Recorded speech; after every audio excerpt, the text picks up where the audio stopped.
in Green Bay, and I think it was I forget the guy's name. He's the Seahawks super fan who wears the ring on his head. Yeah, I don't know his name. He's a pilot. Is he? The guy's a pilot. Yeah. Does he fly with that thing on his head? I don't know. If the pilot comes out and he's all dressed up in that getup that he has, I'd like to be on a different plane. I'd be like, are you taking your job seriously? Yeah, is this leftover from the night before? I'm not feeling good about this flight, man. Yeah, but, and then the entire time he was at Alabama, he was a tight end. So, yeah, we'll get to the bottom of that. All right. Well, you're going to hear that at 2:30. Dane Brugler from The Athletic, who covers the draft, writes about the draft, the NFL. He's going to join us at 3 p.m. and give us his take. He's got the Seahawks as the third best draft. Number 3. I think he had the Browns and who was the other team? Patriots and then Patriots and the Browns ahead of the Seahawks. So, which is actually kind of interesting that the Browns get top billing up there, or amongst top billing, when they draft 2 quarterbacks. Yeah. Which I thought 2 within their last 3 picks. They took 2 quarterbacks. Shador and Gabriel from Oregon. So. Well, they got that Mason Graham kid, the D-tackle out of Michigan. I know it's not a very sexy position or anything, but he is such an unusual player, man. I can't wait to watch him play in the NFL, see if it translates. Charlie Furbush will join us as he does each and every week in studio. He'll be here at 4 p.m., so we'll talk some Mariner baseball with him. Then at 5 o'clock, El Hombre. Michael Bradley will join us until we turn you over to the Mariners pregame show. You guys can text in throughout the show at 866-979-3776, powered by Mac and Jack's Brewing Company. So when we're looking at this draft, and you guys can weigh in on the text as well, is there a player that stands out to you amongst all of the players they took, and you look at him, you just go, that's a star. That's a star in the making right there. Because for me, it's the guy we spoke with yesterday. Yeah. Eamon Warre. I love the pick. I love every review, every analysis I hear about his game, about his attitude when we talk to him. I love that when he spoke to the media immediately after being picked, he sounded almost a little agitated that he was a second-round pick. He felt like he should be a first, and he said, they've all made the list. They're all on. I loved it. And he was great when we talked. If you guys didn't catch that interview, I would definitely check that out at seattlesports.com, because I just think he ingratiated himself to the fans right away when you asked him about, hey, would you rather come up with an interception or just lay a big hit on somebody? And he said, well, depends on the player. If it's a 49er, I'd like to lay the big hit. I'd like to knock him out. And I went, oh, boy. You just won over the fan base, man. What a brilliant answer by him. We didn't even mention the 49ers. That was all on his own. Yeah. So, that was – I think for me it's the same. I think he is a guy who, especially you look – and I try not to get too caught up in all of the measurables. He's 6'3", 220 pounds. I mean, and somebody was saying, well, he's going to be like a mini linebacker. No, he's not mini anything. Yeah. I mean, there are 220-pound linebackers. The other thing that I really liked about that pick is that the 52 and the 82 pick those 2 picks that they traded up to get with the Titans, and they got number 35, those were the DK and Geno picks that we got in the trade, at least part of that, right? Mm-hmm. Or did we only get a third and a fifth for those 2? I'm trying to remember. I thought one of them there was you got one was a second, one was a third. Yeah, and that was it. Okay, so those 2 picks. I thought there was another one in there, but yeah, the other thing is that when they fix the middle of the defense, and he's part of that. We saw what happened last year with the inside backers. Yeah. I mean, when that got worked out, and I think the middle of the defenses that's where you kind of develop superstars in this defense. So yeah, I think he can be that guy. But, I just love and maybe it's not a fair comparison, but you've heard the comparisons to Cam Chancellor. Yeah. I love that. It gets your mind going, because Cam was just such a huge, huge part of that Legion of Boom. He was the boom in Legion of Boom. He really was. And can you imagine being a receiver, seeing that guy stalk the defensive backfield, thinking that guy's going to knock my head off? And I love that he was not a vocal guy. You rarely heard much at all from Cam verbally, but he spoke volumes out on the field, and he was a danger out there. He was a threat running back there, and it just I loved it. I think fans took pride in having just an ass kicker on that side of the field, and that knowing he was feared. So I don't know if Eamon Morey's going to approach that. When they make that comparison, I'm like, oh yeah, I like the idea of that possibility. So he'd be my one guy I'd point to. Look, there might be a bunch of stars, there might be no stars in this draft. We'll find out. It's got to play out, but he'd be the one I'd point to. Going, I'm definitely excited about his potential. Yeah, no question. Gray Zabel, I mean, can he be a superstar? He's a guard. He can just be rock solid. Yeah, if he's just be a star to us. We don't talk about him, but the other one that's kind of a close second, I think Jalen Milroe. I mean, I don't know if it's going to be here, or maybe, they're putting him in using using him as a weapon, as John Schneider put it, and working him in and developing him as a quarterback, and maybe down the road he can be developed into a superstar quarterback. But, I mean, I really like, and again, I think this draft, it was like nobody complained about it. Nobody, they're, third-ranked, best draft according to, who was it? Was it Brugler, our guy we're going to be talking Brugler. to? Yeah. So, I mean, I think they pretty much addressed every position that they needed, and I don't think anybody thought ill of any of these picks. Yeah, it's interesting that the one that's I would say garnered the most attention, most conversation that fans got excited about was Milroe. Mm-hmm. It wasn't Eamon Morey. It wasn't Zabel. I think there was relief in Zabel. I think when they took a guard and, one of the, if not the best guard available, there was a sense of, oh, they did it. They brought home what they needed. But the exciting new toy, I think, for a lot of people, the possibilities that surround Jalen Milroe has gotten people excited, because that's the one that all the social media chatter was about, and people were buzzing about, whether he's going to be good, not going to be good, he's a good quarterback, he's not a good quarterback, whatever it is, that generated the most conversation, and I don't think it's close. Yeah, and I think the other thing that's interesting about him and why people like him is the thought that he could be like a Taysom Hill, and you can use him early on, but in the meantime, he's a third-round quarterback, so he's a project. So, and that's fine, but you can use him as a weapon in the meantime.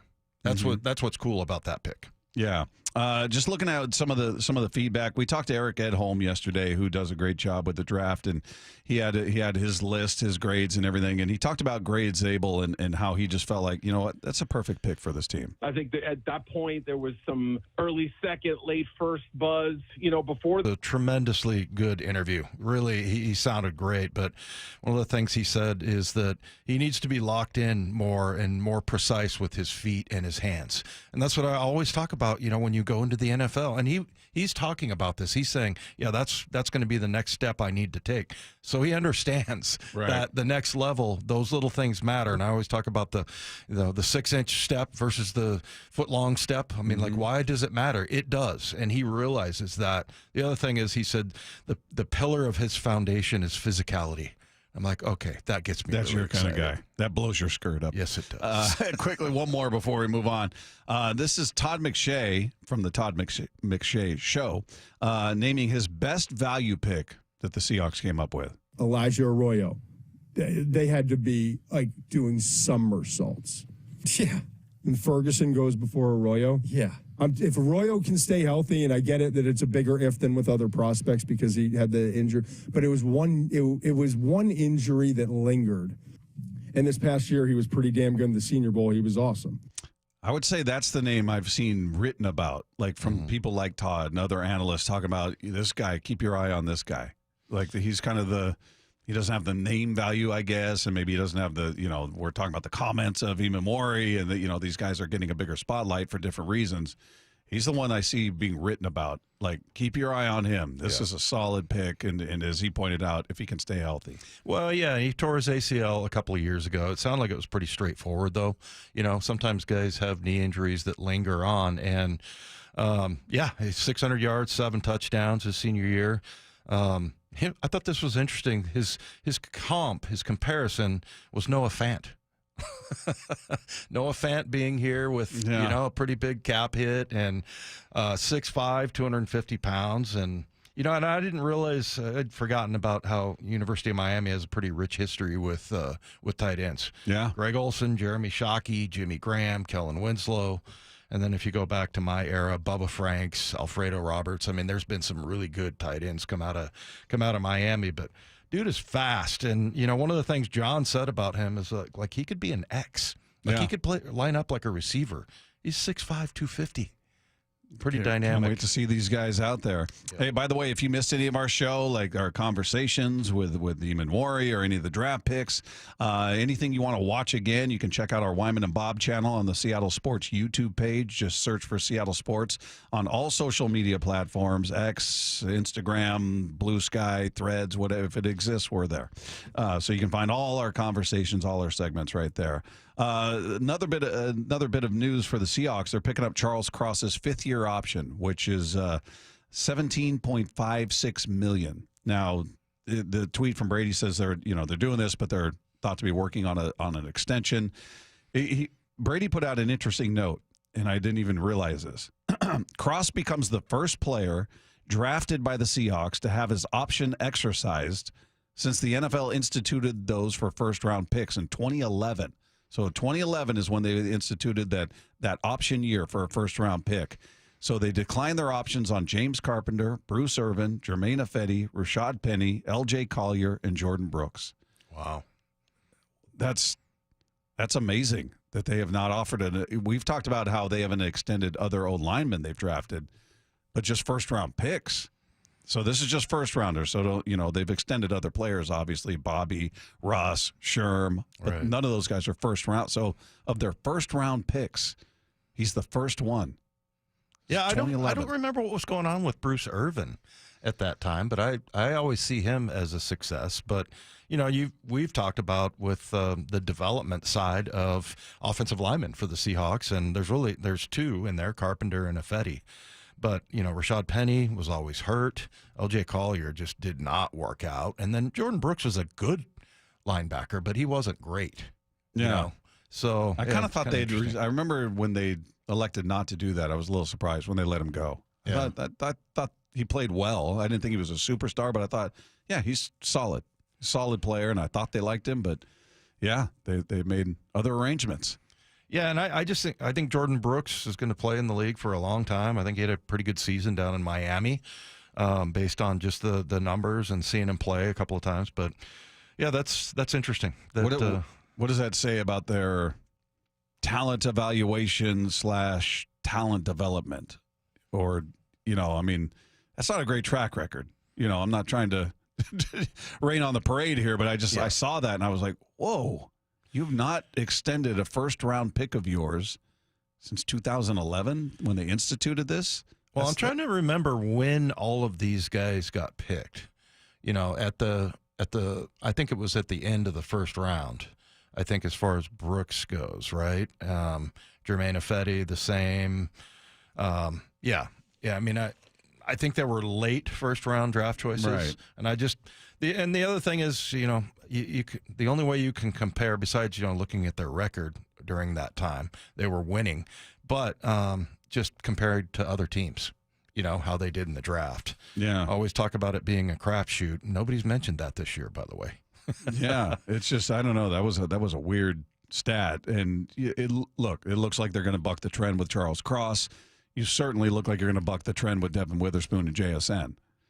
Right, so those are first-round picks that they're going to be extending, I would assume, barring a complete failure on their part, and they just turn into different players all of a sudden. But does that? I don't know. I'm not going to say an indictment, but look, Pete was in charge. Pete was the final word. I don't know how they worked together. Pete and John and everybody else. How many players were taken that John really? I wanted this guy, but we went with this guy. Because we're seeing just initially out of the gate with Spoon and JSN and with John there, maybe we're going to be seeing a different story. I don't know. I'm not blaming it on Pete that the first round picks didn't go the way you'd hope a first round pick goes, but it's worth keeping an eye on and mentioning. I think you're totally right, and I think it's fair. I mean, because look, Pete, he did have control. He had final say on everything. The other thing is, that comes to mind is John always says, hey, there's not 32 first-round picks in the first round. And Jordan Brooks was number 27. L.J. Collier was number 29. Rashad Penny was number 27. Who were some of the Jermaine Ifedi was number 31. And this is all because they had been winning, right? So they get punished in the draft. What was Irvin? I thought he was a little higher. Yeah, he might have been. I thought he was in the teens, but yeah. That was 2012, right? Yeah, he was number 15. 15, okay. Yeah. So, and I think that's the highest draft choice they had until Charles Cross, as far as in the first round. Right. Yeah. Right. So, and then quickly before we get to take two, just a thought on Charles Cross. He's a guy that we don't talk a ton about. I think he's been solid. I think he was, in a bad year for the O-line, he was the best of the bunch. Mm-hmm. I know we're not setting the bar very high, but he's kind of been the one consistent. Doesn't mean he's perfect. And yeah, he's got his moments where you're going, oh boy, he gave up this play, that play. But overall, he's been pretty solid. And when you talk to Ray, it just feels like there's a lot of ceiling for him. Yeah. I wonder also about the scheme and how much that's going to help him as well. And so for him to start off with, three different, and now this is his third coach, I think, or third coordinator. The coordinator, yeah.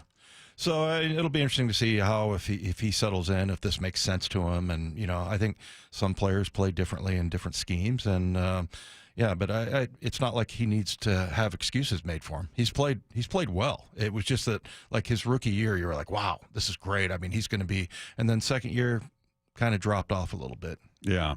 All right. Well, we'll talk more about that. They're working on a long-term deal. I assume it will get done, but they did exercise his fifth-year option. Meanwhile, let's take two. Well, we don't have to ask the question, who's that fourth guy in the Seahawks quarterback room anymore? Because they don't have a fourth anymore. They officially pared it down to 3. The team announced earlier today they've waived Jaren Hall. Yeah, easy name to remember. We just never could. And I didn't even know he was on the I don't think anybody could mentioned. Pick him out of a lineup. I don't think so. But was he a 5th-round pick of I was reading about it today. Bob, I don't even know who he is. He was picked by, it wasn't a Seahawks pick, but I believe he was Vikings. Vikings, yes. Sorry, that sounded mean. I'm sure he'll have, he'll sign with somebody else. But, it's kind of nice to know that you don't have that guy. I mean, typically there is a guy that's sitting there on the practice squad, and now you got a pretty good quarterback room. Love it. Yeah, Jaren Hall's out, and Sam Howell is out. It was crowded there for a hot minute, but yeah, it is now down to your 3, which I would imagine is not going to change. All right, Dave, brace yourself. I got some tough news for you and everyone else. Dylan Moore was placed in the 10-day IL with right hip inflammation. So Samad Taylor has been called up. Well, Gregory Santos, who is no longer on the Mariners roster, but he was moved to the 60-day IL with right knee inflammation. Samad Taylor is a guy who in spring training had a lot of shining moments. Just little plays here and there, whether it was a hit, whether stolen base. He seems like a nuisance. I kind of like him. I don't know what he's going to do. I don't know if he's going to be a star or anything like that. But I don't want Dylan Moore to be hurt, certainly. But I'm kind of excited to see Samad Taylor out there. I think there's a little electricity to him. And as far as Santos goes, that's been a big whiff. That has just not worked to this point. I mean, he's not been healthy. And then when he was healthy, he was wildly ineffective, and now he's not healthy again. Well, and when he first got here, wasn't he unhealthy at that point? And then we saw him against San Diego. He looked pretty good. Thought, oh, maybe this guy has some stuff, and he was kind of nasty on the mound. But, yeah, Dylan Moore, I mean, all I did was say he's very versatile, which I think the league has spoken. That's not what you said. And then I said maybe he could be an everyday. And then he started doing well, and everybody is like, oh, you're in love with Dylan Moore. What am I supposed to do? I can't wait till we interview Dylan. Tell him that exact thing. Well, it's going to be a while now. It's going to be a minute. Can he hit righties? Yeah. Well, he's off to a good start this season, so hopefully this isn't anything serious. So you need all available productive bats to be in this lineup. Take Two is brought to you by Swedish Cyberknife. Treat prostate cancer with Swedish Cyberknife. Swedish.org/cyberknife prostate. Coming up, a lot of people are excited about the potential of this one pick here, and we're going to confirm the position he's going to play for this team, Robbie Ouzts. You're going to hear that conversation come your way next with Wyman and Bob. This is Seattle Sports on 710. The draft. It's a cool day in Seahawks history. Is in the books, and we're breaking down every pick and how the Hawks came out of their most important draft in years. Get a difference maker, and they got him. Nick Emenwari. Kind of a Swiss Army knife kind of a dude. Jalen Milroe. Wow. This dude is a home run hitter. However, Jalen deserves and earns the right to go out there, then we'll do that. Exclusive insider content on the Seattle Sports app and YouTube, and the home of the Seahawks, Seattle Sports. So I formed Davis Law Group about 30 years ago, and I would get, the same questions from people about what to do in the case of an accident. Do you need a lawyer? To the point where I decided that I would at least write a book which would answer the common questions that I would receive as a lawyer. Once I wrote my first book, it proved to be hugely popular. I decided to write then a series of books in different accident cases so that we could really teach people about their rights, how to protect them, and how to decide on whether they need a lawyer and what lawyer to hire. I've found in my career that having a client that is educated and knowledgeable about their particular type of case really helps the client and also usually ends up making the case or the claim more successful. To get your free copy of any of my Washington accident books, visit WashingtonAccidentBooks.com. It's the World Fighting Championships at Emerald Queen Casino Event Center. Saturday night, May 10th. Experience the thrill of live MMA, boxing, Muay Thai, and kickboxing. Tickets at emeraldqueen.com. Don't miss this exciting mixed martial arts event. The World Fighting Championships, May 10th at Emerald Queen Casino, the entertainment capital of the Northwest. 21 and older, need gambling help? Call 800-547-6133 or visit emeraldqueen.com.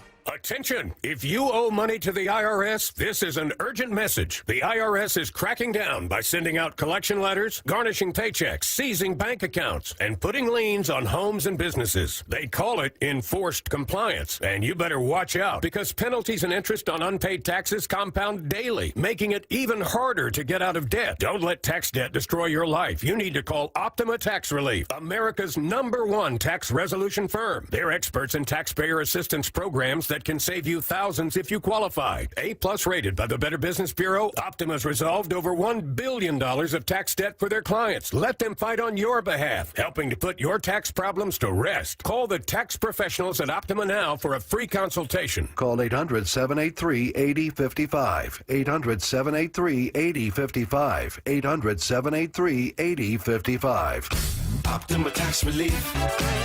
Some restrictions apply. For complete details, please visit OptimaTaxRelief.com. This is a story of the one. As a maintenance specialist for university housing, he knows college students can major in wear and tear. Plus, housing so many students doesn't leave a lot of room to house all the supplies he needs. That's where Grainger comes in.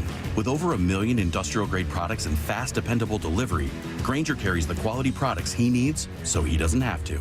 From a new door hinge to a whole new faucet. Call, click Grainger.com, or just stop by. Grainger, for the ones who get it done.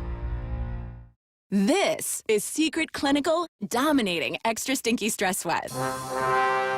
And this is regular deodorant. Secret Clinical in a heat wave. Oh, what a beautiful day. This is regular deodorant. Ugh, I can't. Secret Clinical with workout sweat. Let's run another marathon. And regular deodorant. How much more? Secret is the GOAT. Because nothing fights sweat better. Stay fresher under pressure. Subscribe to the Seattle Sports YouTube page to find new and exclusive content from your favorite shows and personalities daily. Just head to YouTube, search Seattle Sports, and click subscribe.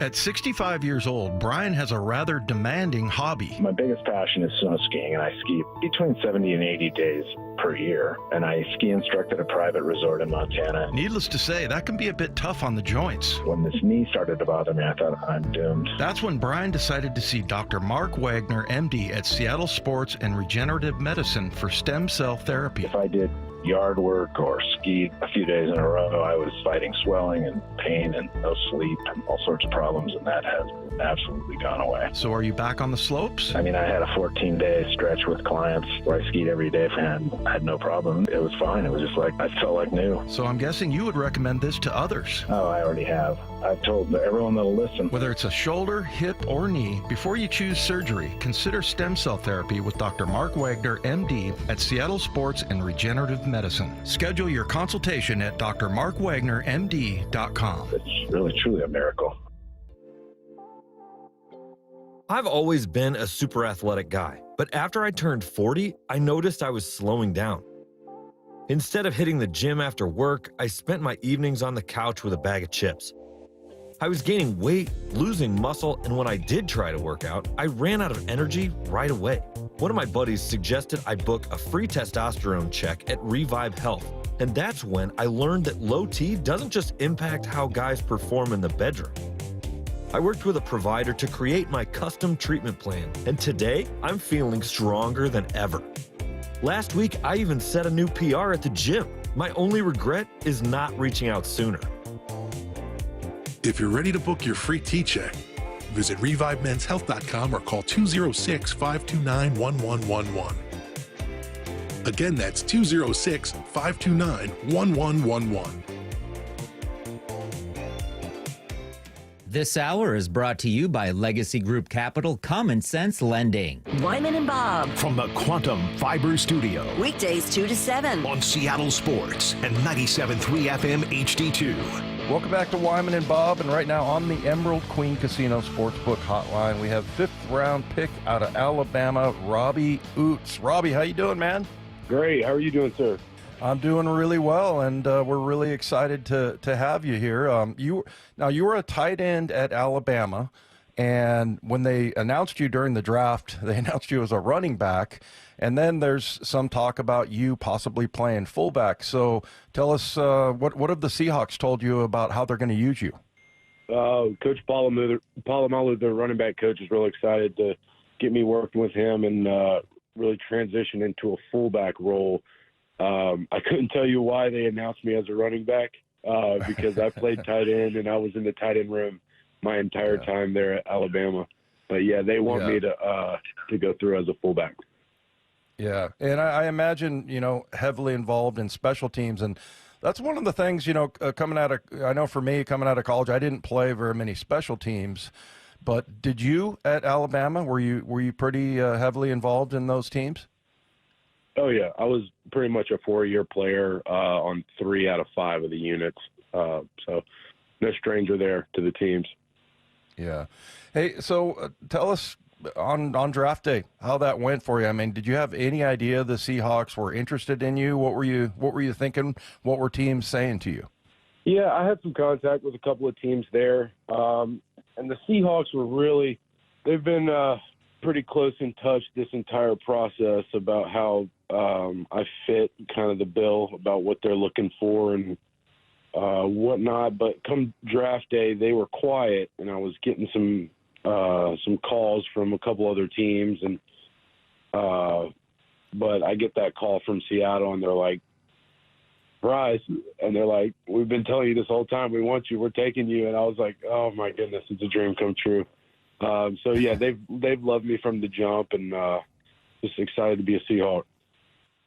What do you know about the Seahawks? Did you watch them when you were a kid growing up? Any special moments or teams that you particularly remember with the Seahawks? I mean, the obvious answer would be kind of the Marshawn Lynch era, and then the back-to-back Super Bowl appearances with Russell Wilson. But, I mean, no, I being a South Carolina kid, I didn't really get to see the Seahawks on TV too much growing up. Hey, so tell us about Alabama. You know, I always look at it as kind of being kind of like pro football playing in the SEC.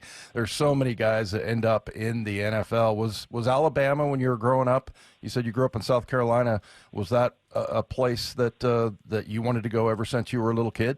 Yeah, I mean, I kind of never really thought it was a possibility until later in my high school career. But just growing up, you always kind of saw people around and kept saying Roll Tide. You're like, what is that about? And you'd see them on TV and they're just steamrolling some team, and you're like, man, you got a lot of respect for those guys.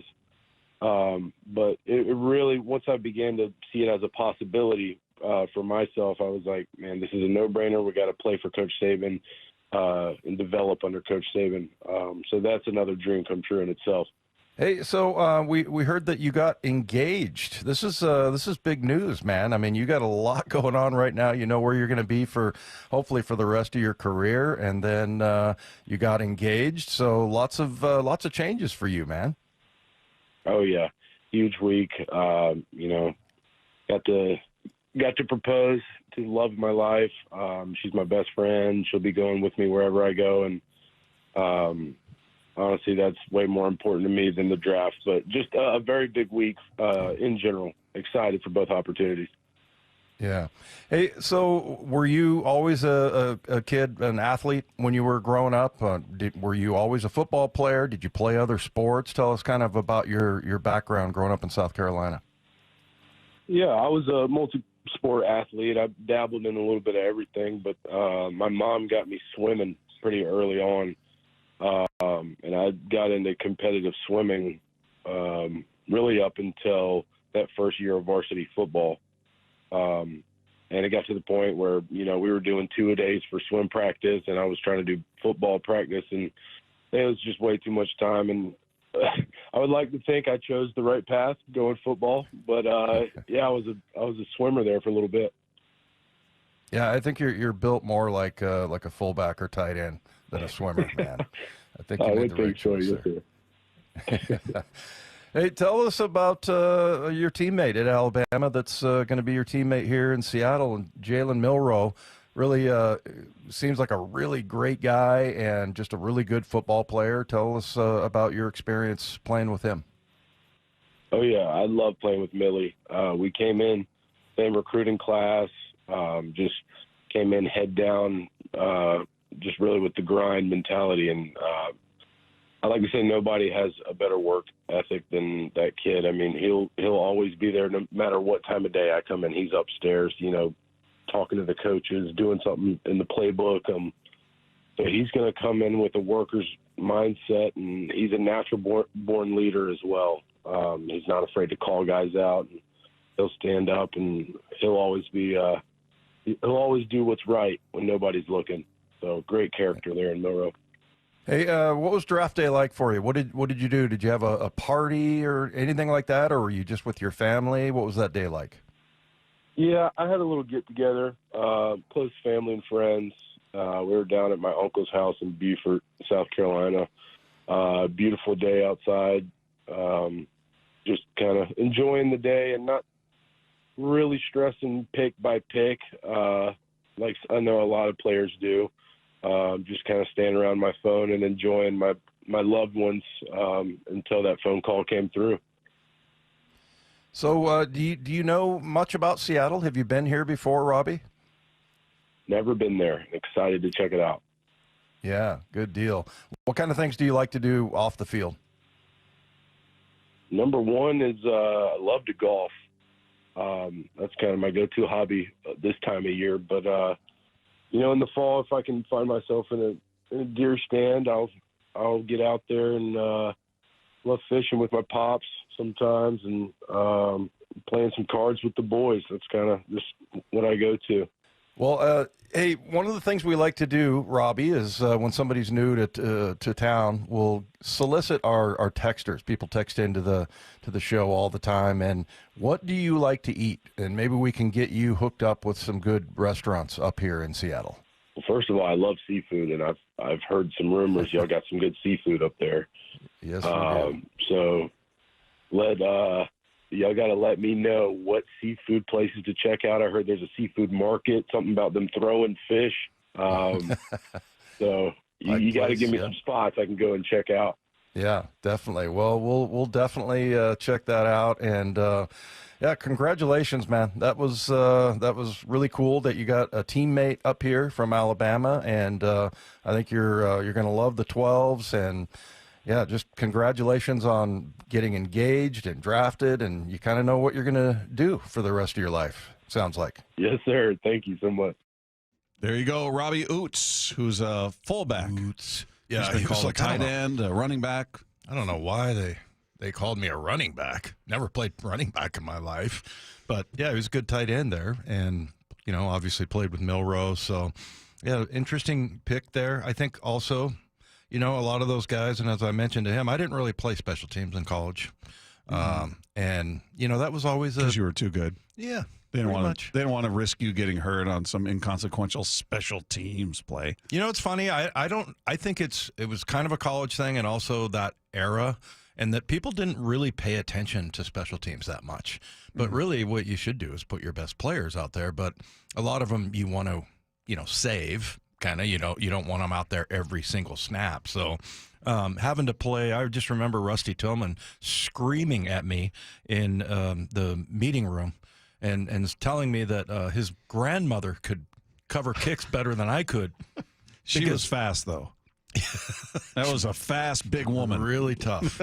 All right. Hard head. There you go. There's Robbie Ouzts. If you guys just tuned in and didn't catch all of that conversation, you can find it on the podcast page after the show at seattlesports.com. Meanwhile, the Seahawks might have proved that time is a flat circle. Look at Lefko. Look at Lefko. He's confusing our listeners. Mr. Wizard. Yeah.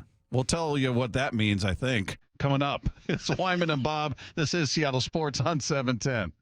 Brock and Salk. Straight from Pierre, South Dakota, Brock. Gray, good morning. How are we feeling today? Super excited to be a part of the Seahawks and the team that they do. Are you still growing? Could we see a bigger Gray Zabel at some point? Yeah, absolutely. And big thing about gaining weight is just steaks and squats. That's all you got to do to put on pounds. Steaks and squats. Well, and you could go from Bush Light to Bud Heavy if you need to. Yeah, exactly. 2 extra carbs. Brock and Salk. Morning 6 to 10 on Seattle Sports. The app, YouTube, and your smart speaker. Hey, Brock Hewitt here from my friends at PCF Group, or People Come First Construction Group, and that's exactly what they did when we made the call a couple years ago. We wanted to redo our outdoor space, wanted to add a deck, an outdoor living, a television, and a kitchen. And PCF Group, wow, they more than delivered. And if you're interested in building a stunning outdoor area like we did, I cannot recommend them enough. Reach out before the good weather arrives, and their schedule, well, it's going to fill up. So whether you're looking for a complete outdoor living space or a very specific project like an underdeck ceiling, deck, patio cover, railings, PCF has you covered. Design now and pay later. In fact, get 12 months, no interest and no payments, and up to $6,000 off and a $1,000 Amazon gift card. Request a complimentary design and estimate consultation at 425-629-8476 or project ideas. Explore photos at pcfgroup.com. That's 425-629-8476. Are you looking at diversification and stability with your investment portfolio, especially with the volatility right now in the stock market? Hi, I'm Scott Riereka, CEO of Legacy Group Capital based in Bellevue. We've been running local real estate investment funds for over 18 years. We've had 0 investor losses and have averaged double-digit returns since inception. Maybe it's time to take a little risk off the table given market conditions. For stability, there's no better option than Legacy Group's Northwest Fund, a fixed return of 9%. Legacy's Northwest Fund also accepts IRA accounts as well. Find out why over 1,000 local investors have invested over $250 million in our Legacy family of funds. Get in touch with us today. Legacy's Northwest Fund returning 9% has limited opening for new investors right now. Call 425-635-4700 or visit legacyg.com. That's legacyg.com. This is not investment advice. Legacy investments available to accredited investors only. Details at legacyg.com. There's a sink at the brink and a drain that's a pain. DayandNight.net. You got a pipe with a leak, water's reaching its peak. DayandNight.net. Your old water heater, she's starting to peter. DayandNight.net. The throne's not too well, and ooh, does it smell? DayandNight.net. Have a clogged drain, water heater issue, or plumbing repair, and wish you could get a second opinion? Maybe it's sticker shock, or you'd like to know your options. Hi, I'm Bruce, General Manager of Day and Night Plumbing and Heating. Don't feel trapped. Do the smart thing and get a second opinion. Day and Night will provide you with a fair and honest quote, explain all your options, and help you with the right solution. Give us a call or visit dayandnight.net. I guarantee you, whether Day and Night is your first choice or smart second opinion, We'll work harder than anyone to earn your trust. DayandNight.net. Michael Bumpus here, and golfers, how does a golf handicap level up your game? First, it levels the playing field so you can compete with golfers of any skill level. 2, shooting par isn't realistic for many of us, so a handicap can set achievable goals on your actual skill level. Lastly, tracking your progress helps you set goals towards improvement like I have. You can get a handicap index in 3 easy steps. Sign up for a handicap ID, post your scores, and after 3 18-hole rounds, you got it. To learn more, visit wagolf.org/710. 4 down territory, going inside the game with Michael Bumpus. I like this. More quarterbacks should start doing this. Every day at 11:15 and 1:15 on Bump and Stacy. Dave Wyman here for my friends at Harley Exteriors, a local company serving all of Western Washington for the past 23 years. I'm really excited to work with Harley Exteriors because they're my kind of people. I had Ray, Chris, and Nick out to my house just to see what they could do for us. You see, we've been in the same house for 24 years, and virtually every window in our home has a broken seal. Harley Exteriors has an exclusive high-quality Euro vinyl Olympic Series window manufactured right here in Washington, and these windows are designed specifically for homes in the Pacific Northwest, helping to maximize energy, efficiency, and beauty. It's a window you can trust to last the life of your home. Very affordable with options like 0 payments and 0 interest up to 12 months for qualified buyers. Through April, buy 1 window and get the second for 40% off. Harley Exteriors are big fans of the station, and they're excited to work with our listeners, and I'm proud to be working with Ray, Chris, and Nick. It's a team you can get behind. Call 833-HARLEY or go to harleyexteriors.com. You never get a second chance to make a first impression. Superior Linen Service will help your company with logoed apparel, uniforms, floor mats, linen, and more. Give us a call. We answer the phone. Superior Linen Service. It's what we do. Visit suplinen.com. Get ready, because Snoqualmie Casino and Hotel's award-winning outdoor summer concert series is back with amazing artists like Hanson, Austin Jenks, Melanie Fiona, and POD this summer, overlooking the beautiful Snoqualmie Valley. Go to snocasino.com for tickets. Seattle's closest is now Snoqualmie Casino and Hotel. Looking for Mother's Day weekend plans? Well, take Mom out to T-Mobile Park for an unforgettable day of Mariners baseball. The team is squaring off in a 3-game series Friday, May 9th through Sunday, May 11th. And on Mother's Day, the first 10,000 moms will head home with a brand new clear structured purse, thanks to Muckleshoot Casino Resort. A Mariners game is the perfect place to celebrate with Mom and the whole family. Lock in your seats today at mariners.com/tickets. From the Quantum Fiber Studio, you're listening to Wyman and Bob. Weekdays 2 to 7. On Seattle Sports and 97.3 FM HD2. We had to go down this whole True Detective wormhole. That was the reference. Lefko was in amazement that we didn't pick up on the reference from Flat True Circle? Detective. Well, Lefko and Matt remember something completely different from season 1 than I do. And I'll just leave that there. You know it. I showed you what I remember. Oh, yeah. Yeah, and then I couldn't stop looking at it. There are just different things about that season stood out to different people. Let's just leave it there. Meanwhile, just kidding. We talked about the parallel between, Matt Flynn being signed to a $15 million deal. He was that free agent quarterback that the teams wanted. Seahawks landed him, and they drafted Russell Wilson in the 3rd round that year. And then you fast forward, Sam Darnold was the best available free agent quarterback. Seahawks signed him. Now they draft Jalen Milroe in the same year in the 3rd round. So there's an interesting parallel. Are people hoping that it goes that way again? That Sam Darnold never touches the field and Jalen Milroe supplants him in the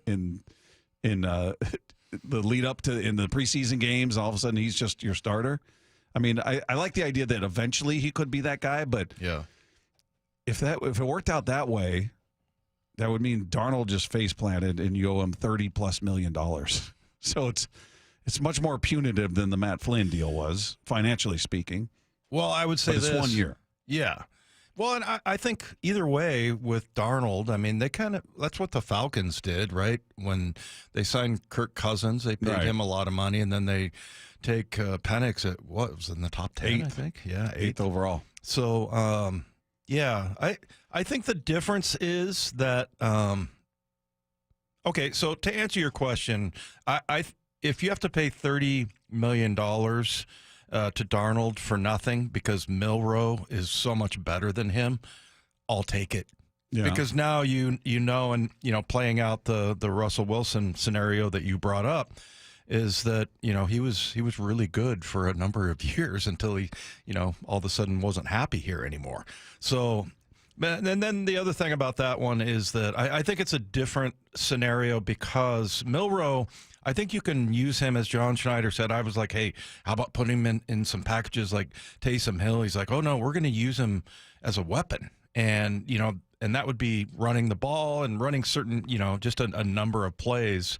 And, you can get to him right away. But as far as his development of being a quarterback, I think he's a long ways away from Russ. Yeah. Russ was much more refined. Yeah, more refined quarterback. But I mean, if that plays out, yeah, you waste $30 million on 37.5, 37 on Sam Darnold, but he would only supplant him if he was a way better quarterback, right? Yeah, I guess I'd want it, if it happened in that way, I'd want it to be that Darnold was good. Milroe was unbelievable and undeniable, so we had to go that way. Yeah, I think that it would have to be that way. I don't want it to be that Darnold comes in here, oh, my goodness, this guy's a disaster. Yeah. I don't want it to be that. And not that Flynn was a disaster, but he didn't play in the third game. He had a sore elbow, and I remember that, and then Russ played in that game, and everybody said if T.O. would have caught that long pass from that Flynn threw right on the money and he dropped it, that he would have been the starter. I don't know. Who knows? But it's an interesting parallel. I was thinking about it last night, and I'm thinking, I just, based on what you just said, Russ was much more advanced as a passer, as a thrower of the football than Milroe is right now. I'd love to have him have a year where you don't expect anything from him in that way. Yeah, maybe he's in some packages, and you ask him to do some limited things here or there. If it's running or even if it's passing, it's pretty limited. Just no pressure. Let's let him develop. Let's let him sit back for a year, watch. Get in there when they call you for those special moments, but yeah, just give them a year to just not have any of that expectation. Yeah, I would love that too, and I think and for people that are maybe thinking, oh, why did you draft him? And you have Darnold, you went and signed Drew Lock, but I just quarterbacks get hurt all the time. Mm-hmm. So I mean, if you have a good room like that, and I think everything that I've heard about Darnold, one of the big selling points about him is that he's just a regular dude.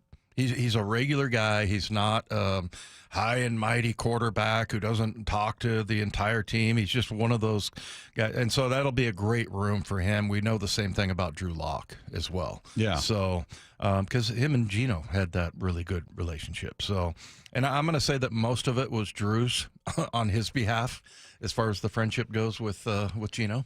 Yeah. I mean, I think he's not as tightly wound and, just a nice guy. And so I think that they're going to help each other out. But, Moyer always brings this up every year. He's like, these quarterbacks, and I'm with him on this a little bit as far as them helping each other out. He's like, man, if I had a safety that was competing for my job, if he asked me which way the lunchroom was, I'd point the opposite way.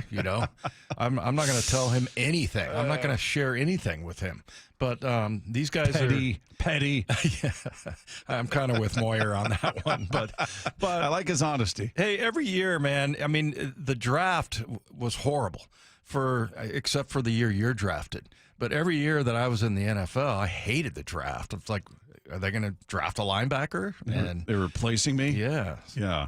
So, yeah. But I mean, I think that would be a pretty awesome thing. I mean, if Milroe is that good, and your scenario is that Darnold stinks, and that would kind of suck because then you're going to have to force him into a situation that he really shouldn't be in. Yeah, it's the likelihood of it is remote at best. Yeah, I think. But just looking at how similar the situations are, it's just an interesting thought. But I think you're right in the initial evaluation that, look, Russ, it doesn't matter what you think of him now. He was a much more refined passer coming out of college than Milroe is. That's the knock on Milroe, that he's not at this point is not a great passer. He's a great athlete. He's a great runner. He's fast. He's an athlete. If he can get to that point where he is a refined passer, then we're having a different conversation. He is a bit of a project. I don't think they drafted him with the expectation that, hey, we could throw him in he could carry us to victory this year. Yeah. No, maybe, again, packages, use them as a weapon. I see him running the ball, maybe some short passes. Yeah. But, yeah, he can't be your starter. I think if Pete was here, he would say, we're gonna draw up some really cool plays. Oh, yeah. He's going to be out there competing like crazy. Yeah. Remember Russ, real quick, that year, I think it was at the Rams, he threw 2 interceptions, and I think it was amidst a little streak that he had there where he had thrown like 4 interceptions in 2 games or 3 games, and people were all, fire him. We got to, bench him. We need to put in, whoever was next at that time. Who was it?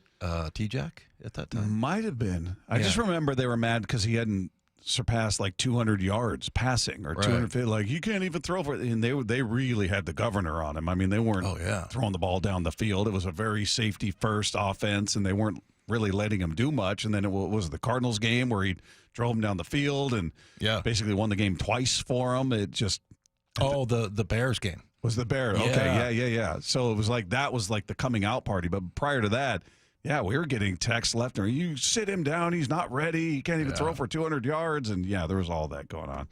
All right, coming up. By the way, the Mariners are finishing their homestand with a 2-game series against the Angels. It starts tonight, and tonight is a value game, meaning tickets start at $10. How about that? Starting at $10 before the Wednesday matinee tomorrow at 1:10 first pitch. Just go to mariners.com/tickets for more info. Go out there, see your first place Seattle Mariners taking on the Angels. Meanwhile, he has everything you need to know about everyone the Seahawks drafted. Dane Brugler, senior draft analyst for The Athletic, is going to join us next with Wyman and Bob. This is Seattle Sports on 710.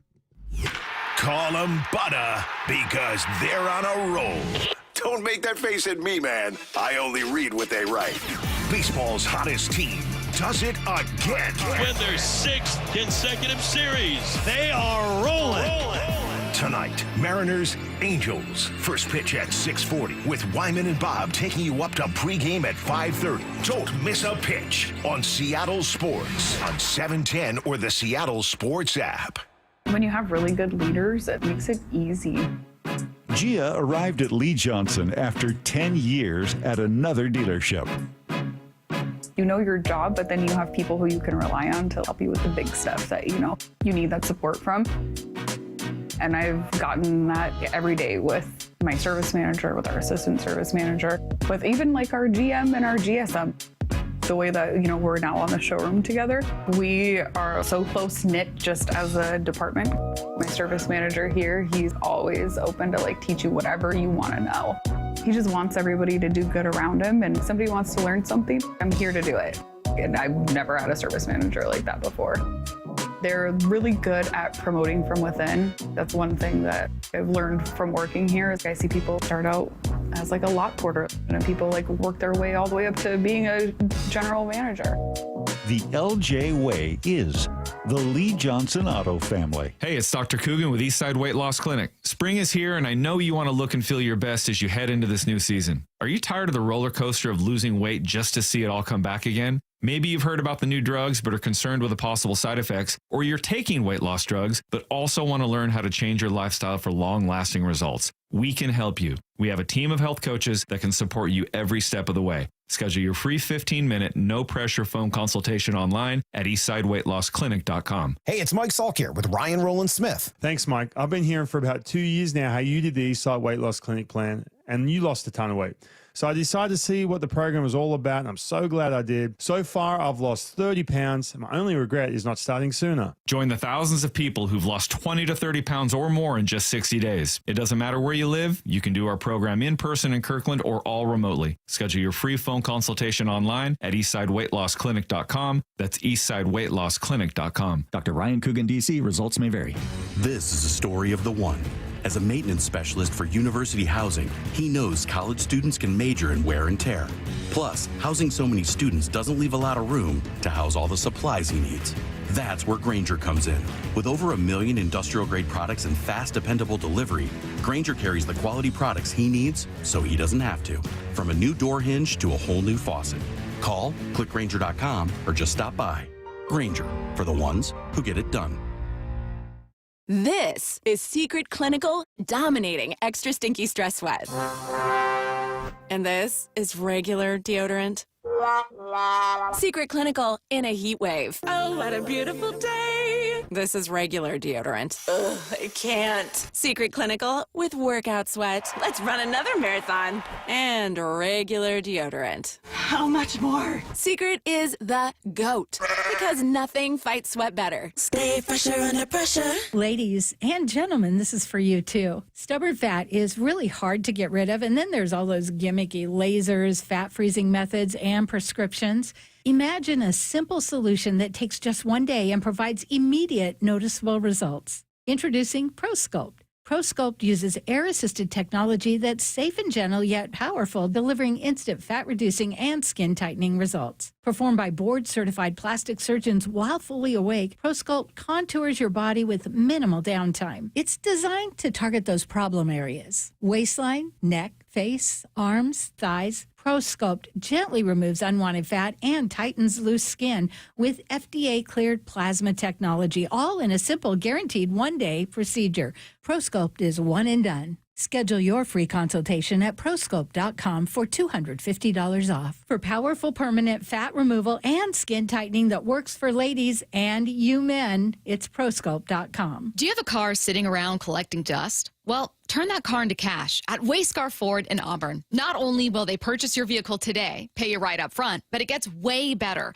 Once they resell your old car, they share 50% of their profit with you. I'm here with my friend Mark Clymer from Wayscar Ford in Auburn. So, Mark, it's been a few years since you started offering this. How's it going? And how much money have you given back to your customers that sold their cars to Wayscar Ford under this program? It's going great, Stacy. As a matter of fact, we've given back over $750,000 to the customers that have sold their cars to us on our vehicle profit sharing program. Wow, that's fantastic. Why do you think it's working so well? Let's face it, it's Thunderdome out there with all the auto theft, the identity theft, and the other scams going on today. Less and less people are comfortable trying to sell their car themselves.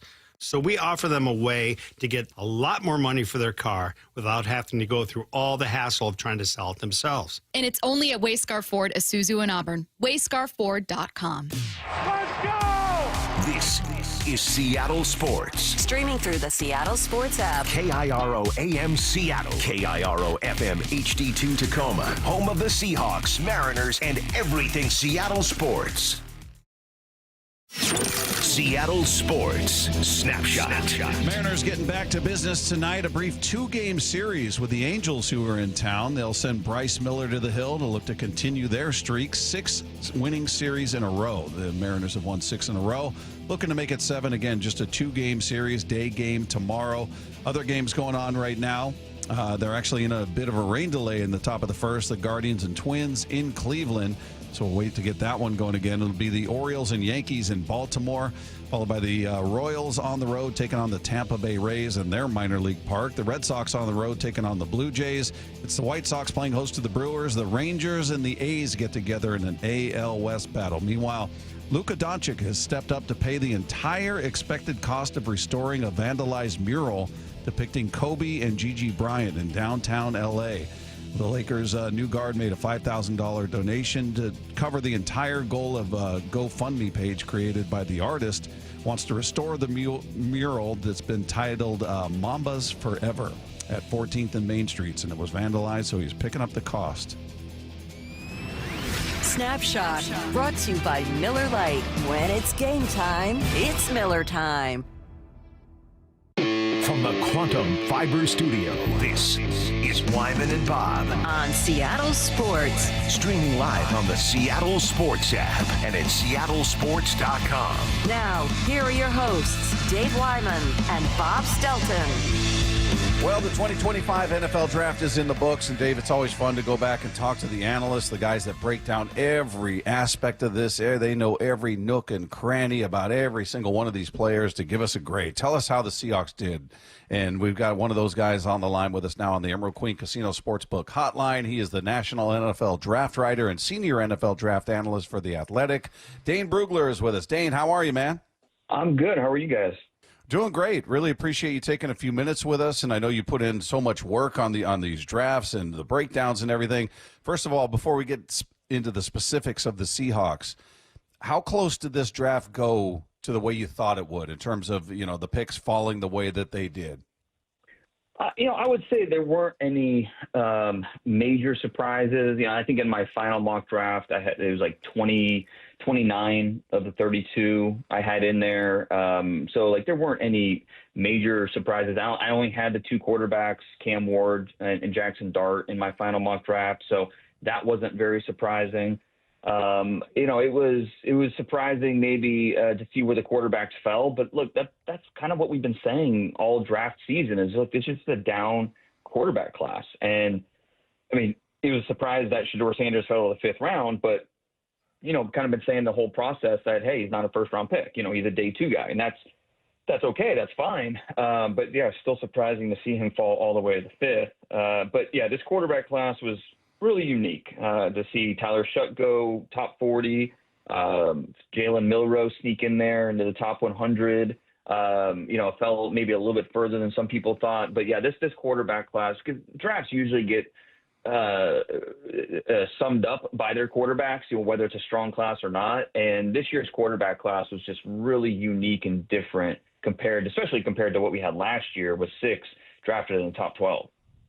Hey, Dan, did you buy any of that about Shedeur Sanders' father being, Dion being too overbearing, and that, GMs didn't want to touch Shedeur just because, you're going to be on the phone with Dion all day and things like that? I mean, he has another football program to run. I couldn't imagine he would be that much of a pest, but was there any validity to that? Maybe that factored in a small degree for some. I think it was more just and I don't think Shedeur had received the best advice for how to attack the process. The spring is so important for quarterbacks during the draft process. And the perfect encapsulation of that is Dillon Gabriel going in on day 2 and Shedeur Sanders not. And they end up on the same team, which is ironic. But, Dillon Gabriel just crushed the process. He was the best interview for several teams at the Senior Bowl and the Combine. And quarterback is an intangible position. And if you don't go into that with that type of mindset, and, the interviews did not go well for Shedeur Sanders. And it was something where a lot of teams were just out. It didn't matter. The juice wasn't worth the squeeze. He wasn't good enough on film and on the field, because his traits are average. He's a fine passer, but he's not. I don't think nobody graded him as a future top 15 quarterback in the NFL. And so if you don't have the intangibles to go with it, then why it's not just, like I said, the juice isn't worth the squeeze. So I think a lot of factors went into it, but ultimately it was surprising he fell as far as he did, but it wasn't surprising that he fell out of the top 30, 40 picks. Before we ask you about the Seahawks, where did you said you had Jackson Dart as the 2nd quarterback off the board. So where did you have Shedeur? I had him. I figured he would go somewhere in the 2nd round, but it was tough because when you call around and you talk to different teams, and obviously teams aren't going to tell me directly what they're doing, but other teams will tell me what they think other teams are doing. And the only team that I could find that really teams thought Shedeur could go to was the Steelers, and they didn't have a 2nd round pick. So it's like, okay, on day 2 of the draft, I thought it was pretty realistic he would fall to the 3rd round in the Steelers, but then even then they passed on him. And so once we got to day 3, it was like, all right, the Browns had no intention of drafting Shedeur Sanders, but once they got to the 5th round, it was like, you know what? We did, because the Browns are one of the few teams that did a lot of work on him. And, at that point in the draft, it's like, hey, why not? This is a no doubt about it. Take a chance on a guy. If he doesn't pan out, if say the baggage is too much, we'll just cut him. He's a 5th round pick. At that point in the draft, it became a no-brainer to roll the dice if you're the Browns. Well, Dane, for the Seahawks, we interview John Schneider every week leading up to the draft, and he's very adamant that he's going to take the best player, and the most needed player was a guard, and so the two lined up, and Gray Zabel looks like a pretty good prospect. Where did you have him ranked? Yeah, I mean, even in the days leading up to the draft, we heard a lot of, he could go to the Cowboys at 12, the Dolphins at 13. Like, we were wondering if he would even make it to the Seahawks at 18. And, just going back to last summer, he was a player who had some buzz with scouts as maybe a third-round pick type of guy. And then just the way he played in September, October, it was just, all right, he's dominating FCS competition. And I realize it's not SEC play, but we're watching a guy dominate. And so in my mid-season top 50 around Halloween, he snuck in there. He was like number 48 overall. And then we get to the Senior Bowl a couple months later, and again, he's dominant. And it's like, all right, I'm running out of excuses why he shouldn't be higher. And so it's like, all right, this is a first-round pick. And then he continues to dominate combine, all the pre-draft workouts. And so, I think it was a little bit of maybe chalk. Like by the time we got to the draft, it was kind of expected that Zabel was going to go somewhere in the top 20. It's just a matter of where. And for the Seahawks, they stayed put and were able to get him. So you think about fit. He's a perfect fit for what they want to be. He's a perfect fit in terms of need on that team. So for both the player and the team, it really was the perfect marriage. Looking at your rankings of the best draft classes, you got the Seahawks number 3 overall behind the Patriots and the Browns. What goes into that? Are you just looking at how a team addressed their needs, or do you look at, hey, these are just the best, this is the best safety, this is the best guard, what have you? How does you arrive at number 3 for the Seahawks? Yeah, and I don't have any analytical metric that I use, right? Honestly, it's just a matter of who I thought picked up the best players and which teams are poised to make a huge jump based off from what we saw last year to this year based on what they did in the draft. And I think with the Seahawks, in terms of value, in terms of the players added, I thought they did a tremendous job. Nick Emenwari in the second round.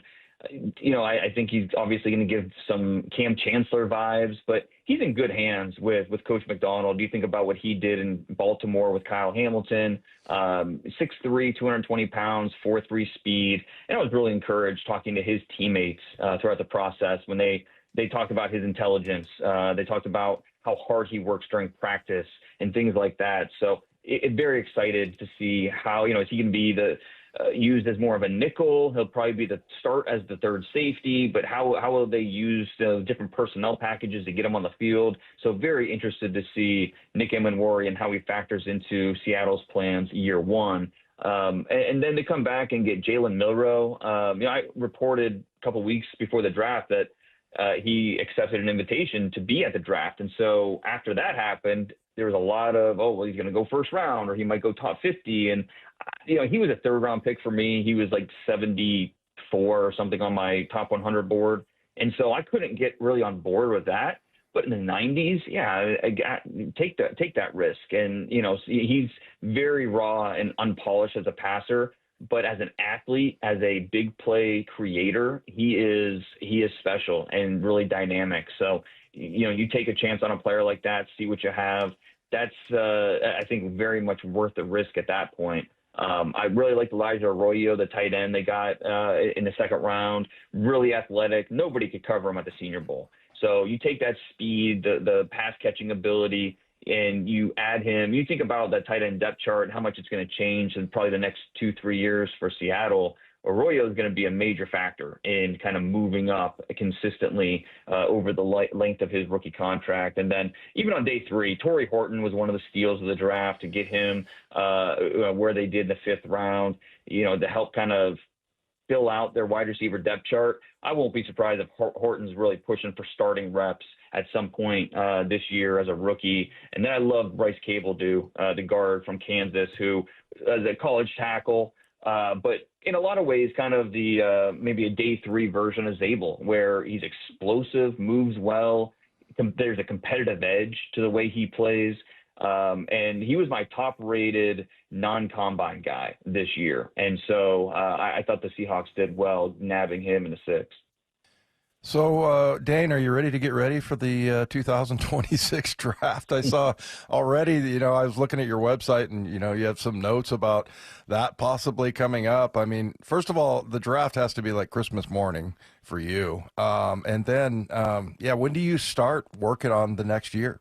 Yeah, no, it was a really fun 3 days. I mean, there's definitely a part of me that's kind of like, okay, sigh of relief, it's over. Like it's because so much goes into it. But yeah, I take the month of May, coach my daughter's softball team, my son's U10 baseball team, do all that. Worry more about who I'm hitting cleanup than worrying about a fourth round guard from Mississippi State or anything like that. But right around Memorial Day is when I truly dive back in and kind of hit it really hard. Because the summer is such an important part for me and my process, because that's what sets the base, when just to get an understanding of who are the players we need to be watching next year. So that way, you go into the season with expectations. So you have a frame of reference. Okay, is he getting better? Is he regressing? Is he, just have with the transfer portal, there's so many guys that are just changing schemes and different, against better competition, things like that. So the summer is a big part of the process of scouting to set a base, an understanding of who these players are. But yeah, I mean, it's the month of May will be a little bit of a breather for me, but we'll be diving right back into it here in a few weeks. Hey, Dane, were there any of the Seahawks picks you looked at and said, I'm not feeling that one, or that seemed a bit of a reach, or I don't know about this guy's prospects. Anybody stand out in that way? No, I mean, I really did like everything they did. I think if you were going to point to, maybe someone that was a little bit of a surprise, Robbie Ouzts from Alabama, like he's very much a certain type of tight end where he's going to be a blocker for you, almost used as like a fullback. So he's a certain type of tight end, and you could argue maybe that's what they needed. 6'3", 275 pounds. He's a 4'9" athlete. He's not running by anybody. But as a blocker and as a kind of like a throwback guy, you feel like, all right, if we're going to commit to this type of player in our offense where, they're going to line up in the backfield, line up in line up on the wing, and just be a kind of a road grader, if you're going to commit to that, then Ouzts is a player that could fit that mold. But he leaves you wanting a little bit more as a pass catcher. So to see him go in the 5th round was a little surprising. But again, if you're going to commit to that on offense, I can understand why they made the move they did under new coordinator Clint Kubiak. As Schneider, can you are you able to sort of read his style, the way that he picks? He's been doing it for 15 years now here in Seattle. Have you kind of gotten down, like, can you almost predict the kind of players? Does he have a style? You're right. He's been doing it so long that we've seen him draft a lot of different types of players, a lot of different positions. I don't think he is, and because he comes from Green Bay, where Green Bay is very it's a lot easier to understand what Green Bay wants to do with, their corners that they draft, the receivers that they draft. But even Green Bay, I mean, they drafted Golden from Texas in the 1st round this year. The last time the Packers drafted a receiver in the 1st round, Golden wasn't even born. So, even like the Packers deviate a little bit. And actually, the first time I met John Schneider was in Green Bay when I was interviewing first. I just graduated college, had an interview with Green Bay for their scouting position, and John was still there and, interviewing with him. And so that was kind of my first conversation first of many I've had with John, and, awesome guy. But I think, going back to just, his drafts and the different ways he's addressed the team, I think he's shown that he can evolve, he's the different types of players that they go after, this year in the 1st round, drafting an FCS player. I think that once you think you have a guy figured out, sometimes they'll pivot and kind of look outside the box a little bit. And John's been doing this long enough that he's seen it all. He knows what works, what doesn't, and, willing to let his scouts kind of, make sure that they're doing the work and really listening to them, leaning on them. So, I mean, that's really, when I think of John, that's what I think about is, him letting his scouts work, get the job done, and, really letting them, trusting them to put the work in so they can build the best roster they can. Dane Brugler is the national NFL draft writer and senior NFL draft analyst for The Athletic. He's been our guest here with Wyman and Bob, Seattle Sports on 710. Dane, a pleasure to talk to you. Really appreciate you taking out some time with us and giving us your insight. Thanks so much, man. No, anytime. I enjoy it. There you go, Dane Brugler. If you guys missed any part of that, really good stuff from him. You can find it on the podcast page after the show at seattlesports.com. Just click the podcast tab. Scroll down to our picture, click on that, and you'll find it waiting for you. Or you could just do the easy thing and click subscribe, and it just shows up for you. It's totally free, and it's easy, and you don't have to do anything. That's the kind of technology we like, the ones you don't have to do anything. Mm-hmm. Like if I can do it. If Dave can do it, you know it's easy. Yeah, because it sees me coming. That's right. Yeah. Meanwhile, people like the draft, Bob. They do like the draft a whole bunch. It's very popular. What was the total? Did we get a total number of people that attended throughout the 3 days? Oh, yeah. I think it was like over 400,000. It was pretty big. Is that the biggest so far? No, Nashville was the biggest. So let's see. It was close to that. Nashville was the biggest. This was close to it. It's amazing. But, I mean, you're talking almost 500,000 people. Oh, sorry. I was way off. 600,000. Whoa. Nashville had 700,000. And Detroit last year had the record 775,000. That is unreal. Well, and then, Dane Brugler, like this is his entire job, and it's a ridiculous amount of information that he has on these players. And it's like, and if you go and read all the stuff that he writes and the information, it's like they're analyzing the 352nd best player as much as they are the first best player. So it's just craziness. Yeah. Craziness. Incredible how, and everybody loves to brag about that. And, oh, I saw that guy. And it's just become a huge talking point, and it gets bigger every year. Unbelievable. Well, hopefully one year it'll be out here in Seattle. That'd be pretty cool. Meanwhile, some other things going on around the NFL. 49ers make George Kittle the highest paid tight end in NFL history. 4 years, $76.4 million contract extension for him. So we'll see what that leaves for Purdy, how they're going to get that whole thing. All these teams, they seem to find their way around it. They work some magic. But yeah, I mean, the Niners, everybody kind of is coming due here, and including the quarterback. So, yeah, and I'm fascinated to see what happens with Kittle. Yeah. I'm sorry, not Kittle. Purdy. Purdy, because, he is it's a conundrum. Like, is he because of that? I mean, he's a really good quarterback, but how much of it has to do with that scheme and running that? And well, as long as they're running that scheme, he's your guy. Right? I mean, but I'm just curious how valued he would be in another franchise. Yeah, I don't know. He does well there, so we'll see what they end up paying him. Hopefully, it's a whole bunch and it screws up their salary cap. Yes. Meanwhile, some other things going on around the NFL. Bills GM Brandon Beane, he made an appearance on WGR, which is the Bills flagship station, and apparently he was none too pleased with the host's criticism of their draft. So apparently he laid into him, ripped him.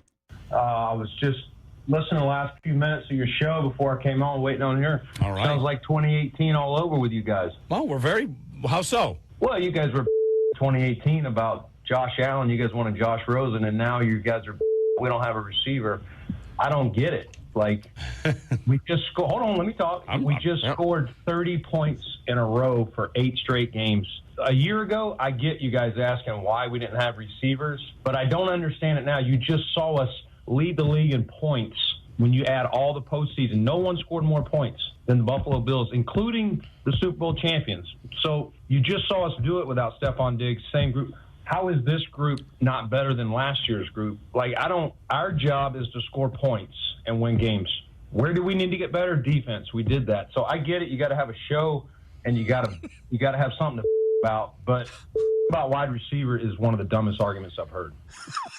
Wow. I think they lost their credibility as soon as he said, we went with Josh Allen. You guys wanted Josh Rosen. Yeah. Right there, oh, my God. Oh, boy, that was a miss. I had forgotten all about that. He was your favorite for a while. Oh, man. Yeah. He just disappeared. He was top 10 pick, right? Was he number 10, I think? Yeah, I just remember thinking this guy is not a good prospect. Just the things he was saying. I mean, it was like Ryan Leaf 2.0. I mean, I remember Ryan Leaf going in. I mean, look, I know he's turned everything around and all that, but I mean, the way he talked about himself and he just treated everybody like dirt, and But this is hilarious because this is a kind of the, it would be like John Schneider calling into to our show. I mean, it's the flagship station there in Buffalo. Finally, the GM had enough. Yeah, that's exactly right. Enough. So, yeah, and I mean, he makes a good point there. I mean, a lot of times, when somebody's that mad, they get emotional but I mean, he mentioned the 8 weeks in a row they scored 30 points. Yeah. It's pretty funny. And, I get it that you were complaining earlier, but why now? Yeah. That's hilarious. So you guys wanted Rosen instead. That was the dagger right there. I just looked at Rosen. He was the 10th pick in 2018. First round, 10th overall pick. I didn't realize he played for this many teams. According to Wikipedia, played for the Cardinals. They drafted him. The Dolphins, Tampa Bay, San Francisco, Falcons, Cleveland, and Minnesota. That's a lot of doors hitting him in the backside. Man. Yeah. And that was their prediction. That's pretty funny. Yeah, he completed 54% of his passes. He had 12 touchdowns and 21 picks. That's a top 10 pick. He probably made about $10 million. Oh, probably made more than that, I bet, right? I don't know. As a top 10 pick? Oh, as a top 10 pick. Yeah, I guess. But, yeah, I'm just thinking he probably blew a lot of it. And then, the taxes. Yeah, that's right. That's right. Remember, the government do take a bite, don't she? Don't she? That's right. Is that Raising Arizona? Yes. Yeah. All right. Wyman's starting to do his deep dive into each draft pick. So we're going to go in depth on the first 3 picks of this year's draft. That is coming your way next with Wyman and Bob. This is Seattle Sports on 710. The draft. It's a cool day in Seahawks history. Is in the books, and we're breaking down every pick and how the Hawks came out of their most important draft in years. Get a difference maker, and they got him. Nick Emenwari. Kind of a Swiss Army knife kind of a dude. Jalen Milroe. Wow. This dude is a home run hitter. However, Jalen deserves and earns the right to go out there, then we'll do that. Exclusive insider content on the Seattle Sports app and YouTube, and the home of the Seahawks, Seattle Sports. Dave Wyman here for my friends at Harley Exteriors, a local company serving all of Western Washington for the past 23 years. I'm really excited to work with Harley Exteriors because they're my kind of people. I had Ray, Chris, and Nick out to my house just to see what they could do for us. You see, we've been in the same house for 24 years, and virtually every window in our home has a broken seal. Harley Exteriors has an exclusive high-quality Euro vinyl Olympic Series window manufactured right here in Washington, and these windows are designed specifically for homes in the Pacific Northwest, helping to maximize energy, efficiency, and beauty. It's a window you can trust to last the life of your home. Very affordable with options like 0 payments and 0 interest up to 12 months for qualified buyers. Through April, buy 1 window and get the second for 40% off. Harley Exteriors are big fans of the station, and they're excited to work with our listeners, and I'm proud to be working with Ray, Chris, and Nick. It's a team you can get behind. Call 833-HARLEY or go to harleyexteriors.com. Confidence is knowing you're ready to handle whatever comes your way. That's what it feels like to take on your workday with Cintas. They make sure your AEDs are up to date, your fire extinguishers are tested and inspected, your floor mats are cleaned and delivered, and your workwear looks good, feels good, and is freshly laundered with the Cintas Apparel Plus program. So are you ready to take on today? Visit Cintas.com and get ready for the workday. This is the story of the one who, as a maintenance specialist for a historic high-rise, knows that vintage charm historically needs constant attention. Which is why when it's time to upgrade turn-of-the-century mechanicals, they turn to Grainger. With easy access to 1 million-plus products and the scale to deliver when and where you need them. The right tools and supplies are never far away. So the one can keep that vintage building running like new. Call, click Grainger.com, or just stop by. Grainger, for the ones who get it done. Need a break from everything? Escape to a place where anything is possible and the fun never stops. At Silver Reef Casino Resort, you'll discover world-class dining, championship caliber golf, and so much more. Come join the fun and see why we've been consistently rated one of the region's top destinations. Visit silverreefcasino.com to book your stay and discover all the exciting events and promotions we have in store for you. Silver Reef Casino Resort, located off I-5, exit 260. Find out more at silverreefcasino.com. Mike Salk here, and you've probably heard me mention that Crawl Pros has a full-service pest control division called Pest Pros, and they can prevent bug and rodent infestations from reoccurring at your house.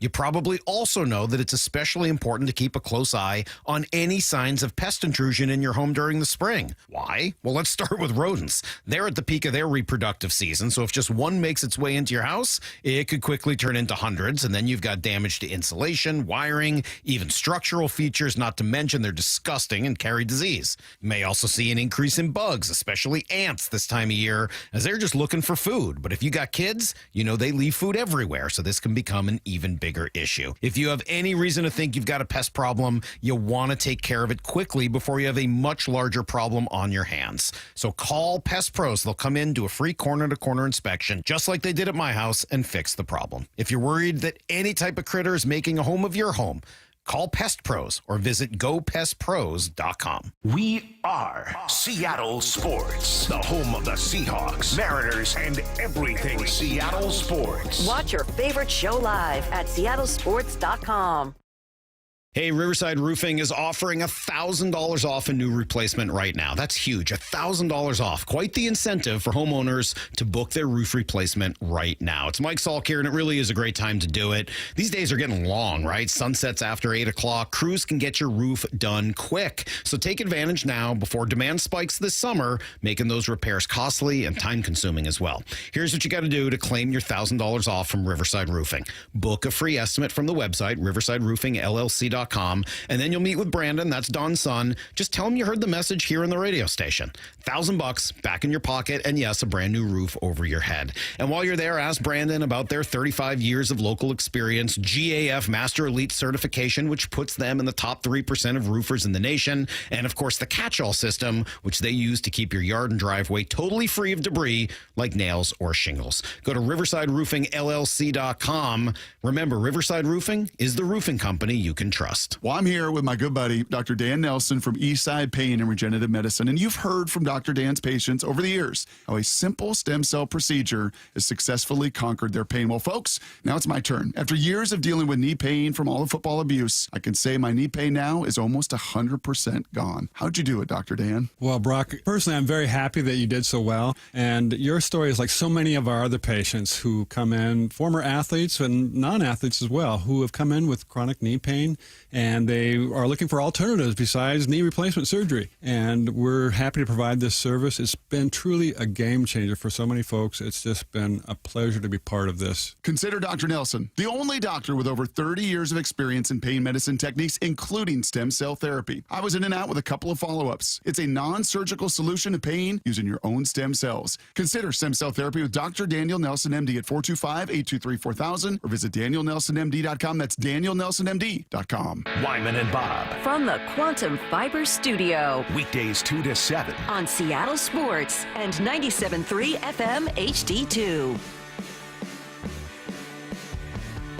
All right, we're taking a look at each and every one of these draft picks in depth. Doomsday Dave has taken a deep dive. Wow.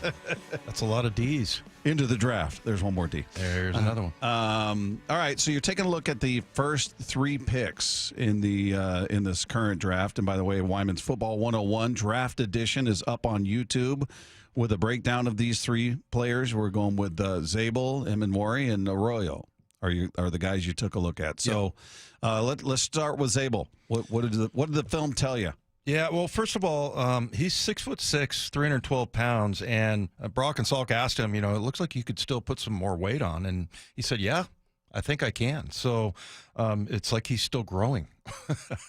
But the other thing that I loved from that interview with Brock and Salk is that, he was basically saying, I need to be a little more locked in. I need to be more precise with my feet and my hands. And, we talked about that earlier, that, that was the big shock going to the next level for me anyway. And I think a lot of players. But the other thing I loved is that he loves the outside zone, which is basically, just like a stretch play where you have to be athletic. You have to be able to get out on the edge. And a lot of times you see in those outside zone plays, which is a run play, you see like the guards and the tackles like sprinting out there. I mean, you have to be fast. So, yeah. And then the other thing is, he said the pillar of his foundation is physicality. And like, that's when he had me, Bob. Right there. Physicality, and understands what it's all about. But the one thing about him, I would say, is my comparison is Bruce Matthews, who was a Pro Bowler at all three positions. But I just remember playing against him, and this is what Gray Zabel looks like on film, is that he's just balanced. He never gets over his feet or knocked back, and that was the thing with Bruce Matthews. You just couldn't, I would hit him as hard as I could, and he would just kind of absorb it. And whereas, a lot of times you hit a guy like that, you can knock him back, and then you can set him up with a speed move. And then that was the thing with Bruce Matthews. You couldn't beat him with a speed move either. So for me anyway, he was unbeatable. But that's the comp that you see. And a couple of the things I saw on film was, one time, I saw him a couple of times like looking where he was going to block. I'm like, nah, that's not good. But then I saw him the next play look away and then come back and block a guy. So like, he has all the little details down. So, we talked about who do you think is going to be the biggest superstar. I don't think he's going to be a superstar at guard, but he could be like a solid, and the comp is Steve Hutchinson. Is there, before we move on to Eminwari, is there an area you look at and say, okay, he's got to improve this? Yeah, I mean, I couldn't really see anything.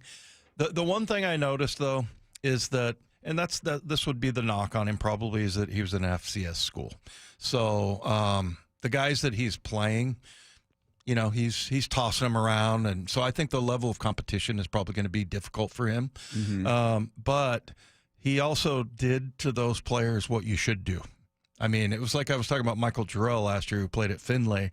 I mean, he was crushing guys, but, they looked like they were high school type players, but that's what you should do. Right. And that's what Zabel did. And then, you saw a much better sort of pool of talent around him. So it's not like he's coming from, flag football to the NFL. This is big time football, but that might be the one thing. But, he talked about realizing that you need to get down all the little details with your feet and your hands. That's what makes you or helps you win battles.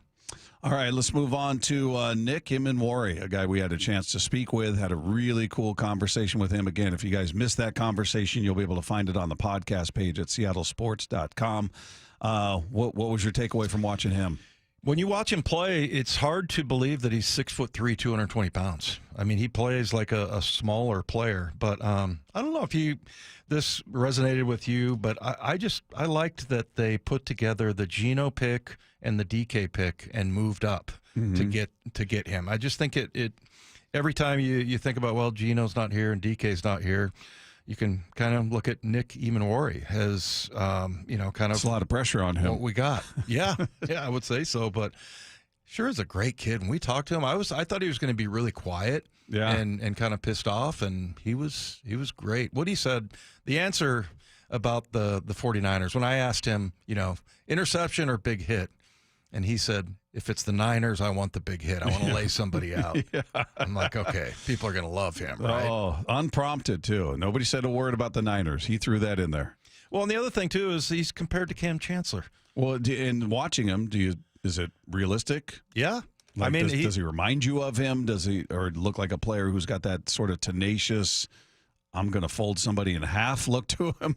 Yeah, I mean, I think Cam was somebody who developed as his career went on, like playing his ball skills and things like that. And Eminwari looks really good. Now, there were, that's the thing. You look at in college and you look at some of the interceptions, and I'm like, where is that quarterback throwing that ball? But, as far as his ball skills and everything, he, there were some ill-advised passes that he picked off. But just the way he plays the ball in the air, a couple times there was tips and things like that.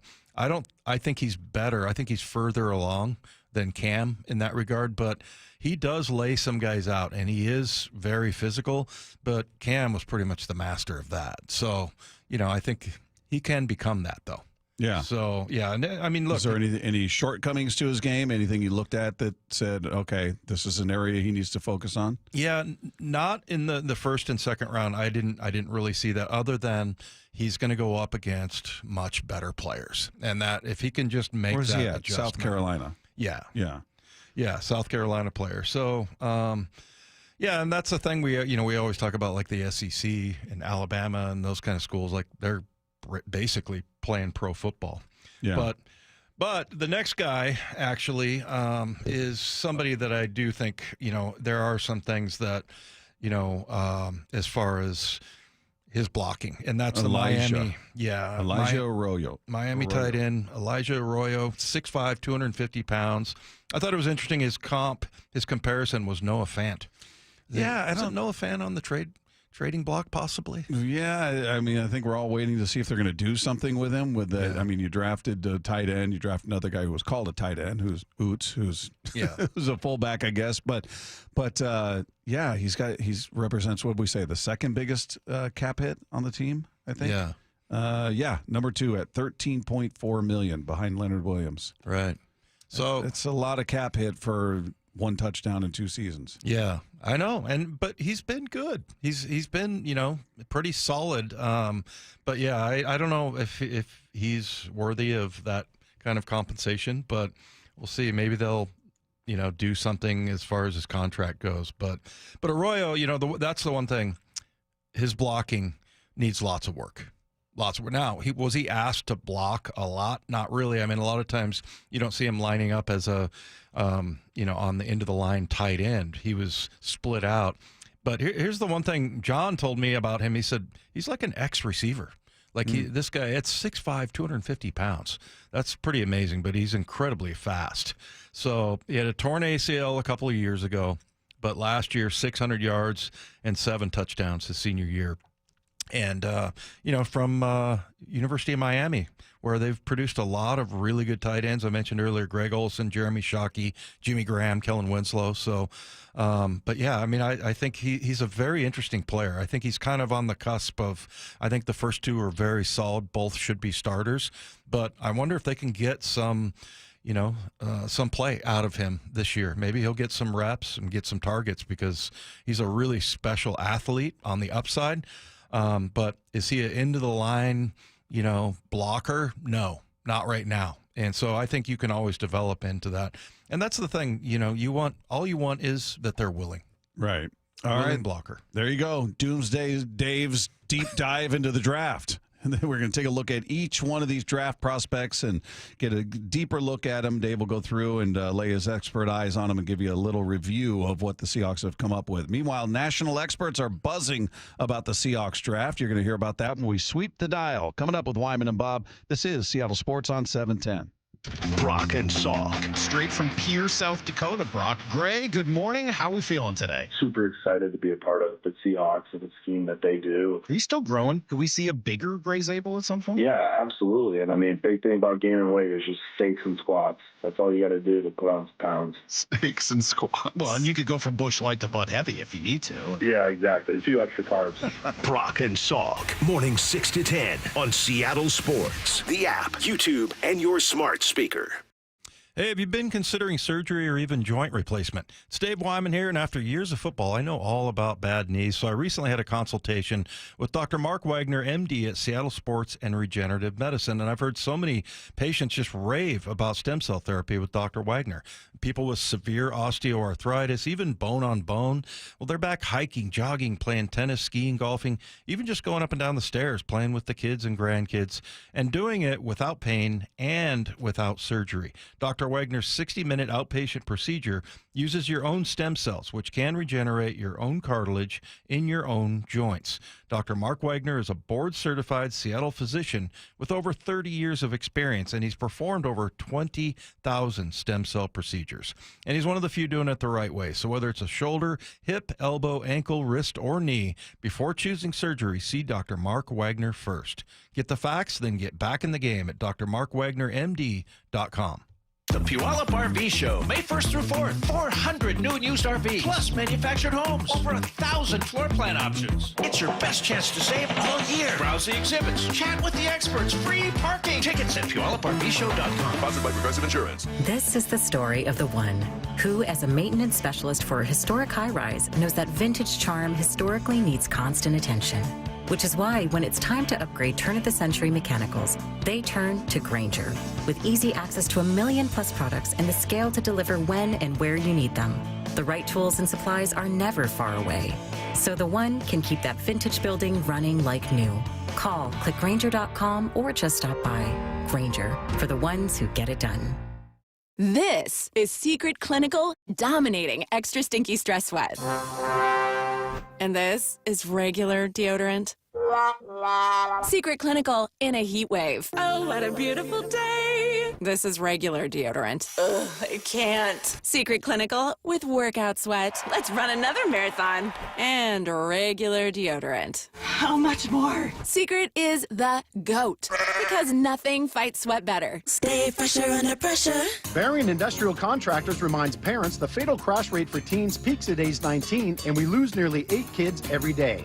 Please make a family agreement to never drive under the influence of alcohol or drugs, text behind the wheel, or ride with anyone who is. Always designate a sober driver or call a parent, and let's bring our sons and daughters home safely. The entire team at Varian Industrial Contractors reminds teens driving a 2-ton automobile can be dangerous, so please stay alert, responsible, and safe behind the wheel. Right now, have beautiful, ultra-efficient, clean technology windows installed and pay 0 down, 0 interest, and 0 payments for 18 months. Only from Lake Washington Windows and Doors. And they'll even pay your sales tax. Visit LakeWashingtonWindows.com. Bonneville International radio station contests are open to participants 18 years of age or older that are residents of Washington State unless otherwise specified. Employees or agents of the station, Bonneville International Corporation, other area radio stations, or any entity associated with the contests are not eligible to win unless the station otherwise specifies at its own discretion. Persons who have won in the last 60 days from a station contest or event may not be eligible. Full general contest rules are available on seattlesports.com or in person at the station during regular business hours. Subscribe to the Seattle Sports YouTube page to find new and exclusive content from your favorite shows and personalities daily. Just head to YouTube, search Seattle Sports, and click subscribe. We've all been there. Sleepless nights, mind racing, wondering if your business's security service is really protecting what matters. At Bay Alarm, we can put your security insecurities to bed. Video security, burglar alarms, fire alarms, access control, 24/7 monitoring, and more. Our advanced technology and personalized support ensure you can rest easy, knowing we're here for you, your people, and your business. Visit bayalarm.com to talk to a local security expert. Bay Alarm, we got you. When an 18-wheeler ran a red light and took the life of a Tacoma man in 2021, his family trusted Davis Law Group to fight for them. And we recovered a $3.5 million settlement and held the trucking company accountable for his death. Accident victims have trusted Davis Law Group to win their case for the past 30 years. And hundreds of 5-star reviews from real clients are proof that we've earned that trust. Call Davis Law Group today for a free consultation or get my free book on trucking accident law at WashingtonAccidentBooks.com. My wife and I have been married for over 15 years, and I've never had any complaints about my performance in the bedroom. But after I turned 40, things started feeling different. I was gaining weight, losing muscle, and I just wasn't interested in sex anymore. My wife told me her friend's husband went through the same thing, and it turns out he had low testosterone. So we booked a free T-check at Revive Health, and that's when I learned that my testosterone levels were low too. We worked with a provider to create a custom treatment plan, and today, my wife and I are having more fun than we did on our honeymoon. My only regret is not reaching out sooner. If you're ready to book your free T-check, visit ReviveMen'sHealth.com or call 206-529-1111. Again, that's 206-529-1111. Scanning the airwaves for the most interesting and entertaining stories of the day. Sweeping the dial. Every afternoon at 4:45 with Wyman and Bob. Presented by Silver Reef Casino Resort. Well, we just heard Dave's deep dive on a couple of guys, including one that Albert Breer, who was on his Monday morning quarterback podcast with Connor Orr of Sports Illustrated. He explains why Elijah Arroyo could be one of the best picks of the draft. Alabama, all they had to do, I remember talking to someone about this. Alabama, all they had to do, I remember. Well, that's not the cut that I was looking for there. But he's talking about Jalen Milroe. and why Jalen Milroe could be an exciting pick for the Seahawks. Alabama, all they had to do, I remember talking to someone about this down there. They would just block up a zone read in a way to just get him to the edge. Like, don't even make him read that player. Doesn't matter. Just get him to the edge, and then he's going to be against like one other guy, and he's going to win every single time. And not that bad of a thrower either. Like, I think he just gives you a lot of options, especially in the red zone. I think they should use him right away. I don't know. That's not a ringing endorsement. They go, not that bad of a thrower. Like, all right.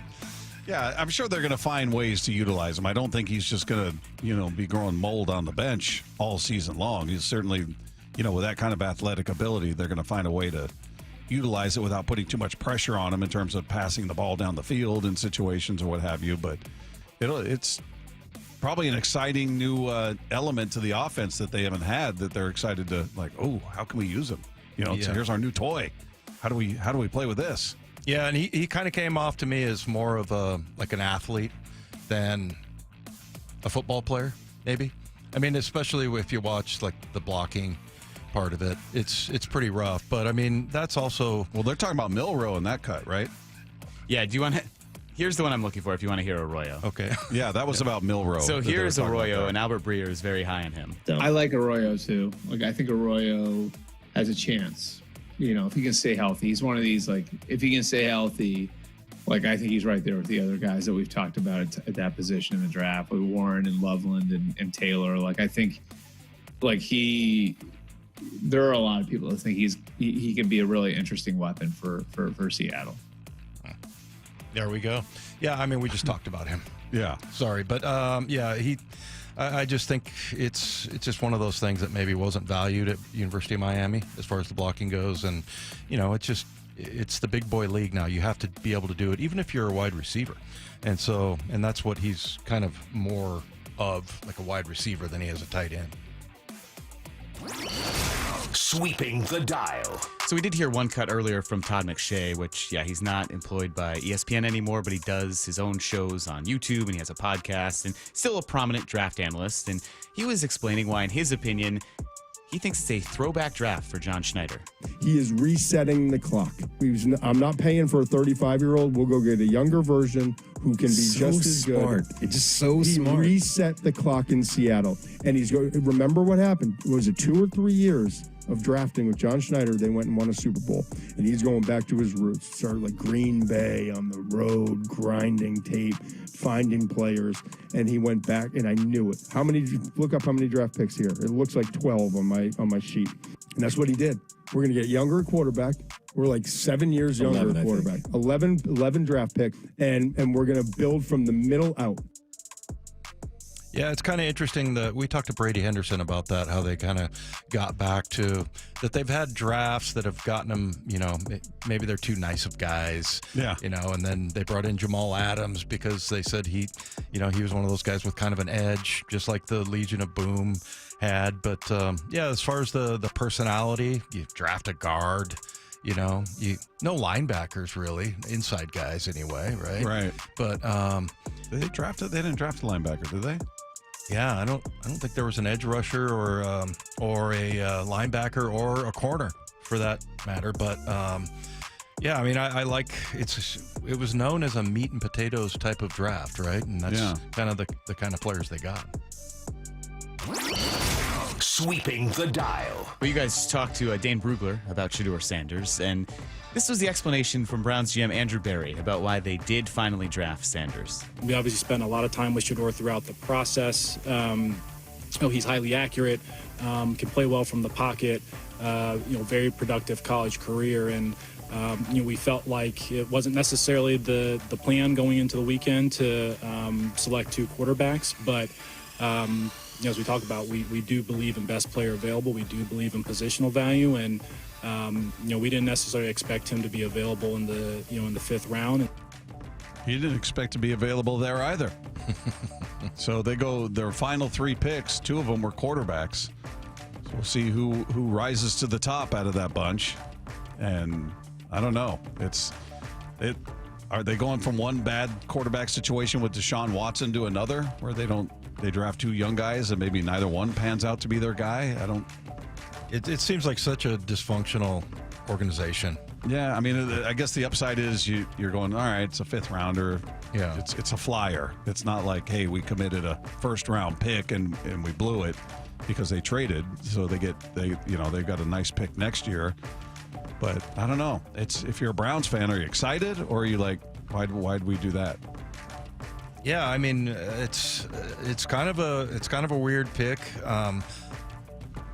There's lots of stories about him as far as his personality goes. Yeah. And he's not the kind of guy, especially at quarterback. I mean, I know it was just one comment, but him throwing his offensive line under the bus after that game, that's terrible. That's like, and you do that in the NFL. I mean, you're going to lose those guys. There are going to be some Olay blocks going on then. You're going to get creamed.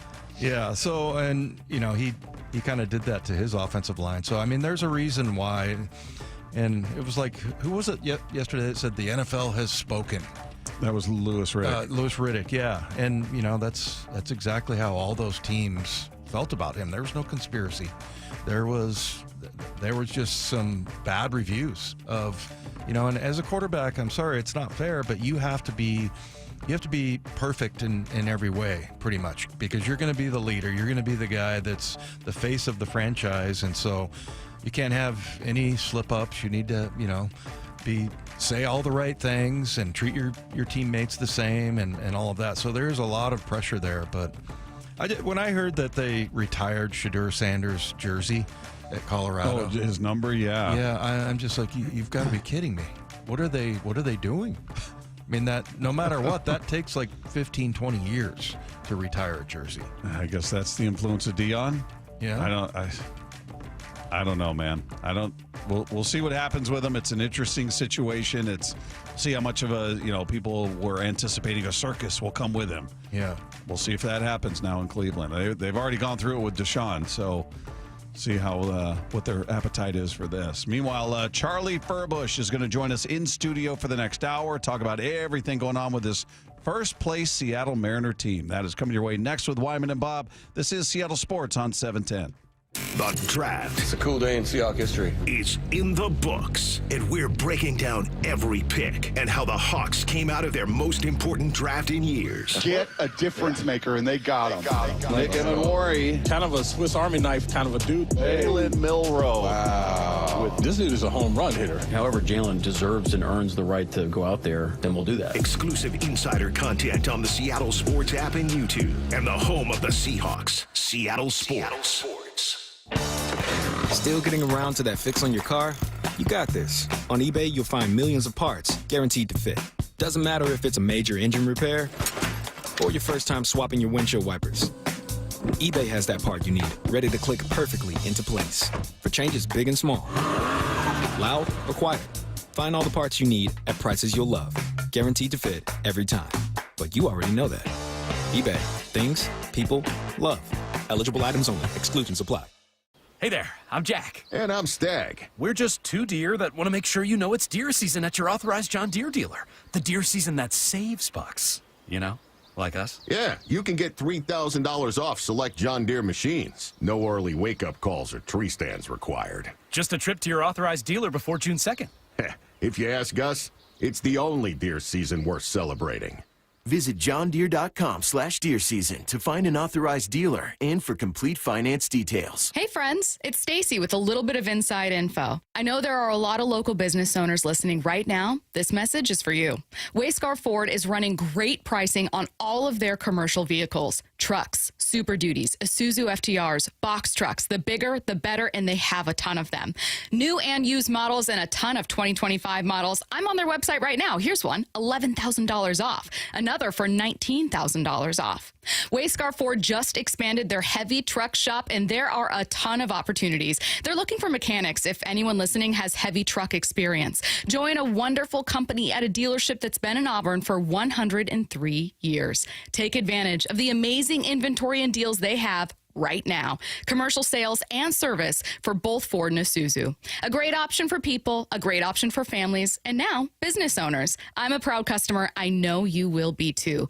Wayscar Ford, Isuzu in Auburn. WayscarFord.com. That's WayscarFord.com. Confidence is knowing you're ready to handle whatever comes your way.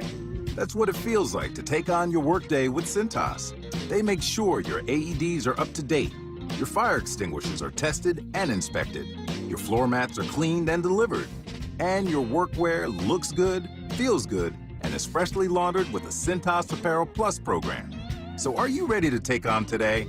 Visit Cintas.com. Oh, I'm ready! And get ready for the workday. This is the story of the one who, as a maintenance specialist for a historic high-rise, knows that vintage charm historically needs constant attention. Which is why when it's time to upgrade turn-of-the-century mechanicals, they turn to Grainger. With easy access to 1 million-plus products and the scale to deliver when and where you need them. The right tools and supplies are never far away. So the one can keep that vintage building running like new. Call, click Grainger.com, or just stop by. Grainger, for the ones who get it done. When you switch to Progressive, you could save bundling your home and auto. Then you could put that money towards some of the surprisingly more expensive things in life. May I help you? I just wanted to request a late checkout, please. Of course. That's $30 per hour for up to 4 hours. Huh. Okay, but if you can offer a late checkout, then that probably means no one is staying in that room. So if it's empty, maybe I can just stay a few extra hours. Oh, aren't you adorable?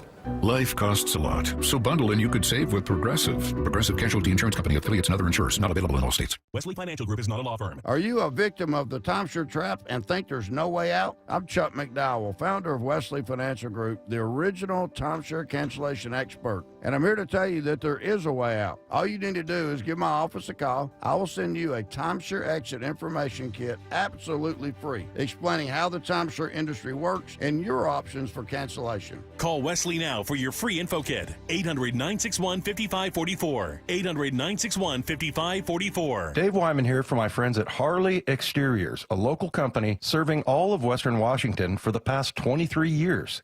I'm really excited to work with Harley Exteriors because they're my kind of people. I had Ray, Chris, and Nick out to my house just to see what they could do for us. You see, we've been in the same house for 24 years, and virtually every window in our home has a broken seal. Harley Exteriors has an exclusive high-quality Euro vinyl Olympic Series window manufactured right here in Washington, and these windows are designed specifically for homes in the Pacific Northwest, helping to maximize energy, efficiency, and beauty. It's a window you can trust to last the life of your home. Very affordable, with options like 0 payments and 0 interest up to 12 months for qualified buyers. Through April, buy 1 window and get the second for 40% off. Harley Exteriors are big fans of the station, and they're excited to work with our listeners, and I'm proud to be working with Ray, Chris, and Nick. It's a team you can get behind. Call 833-HARLEY or go to harleyexteriors.com.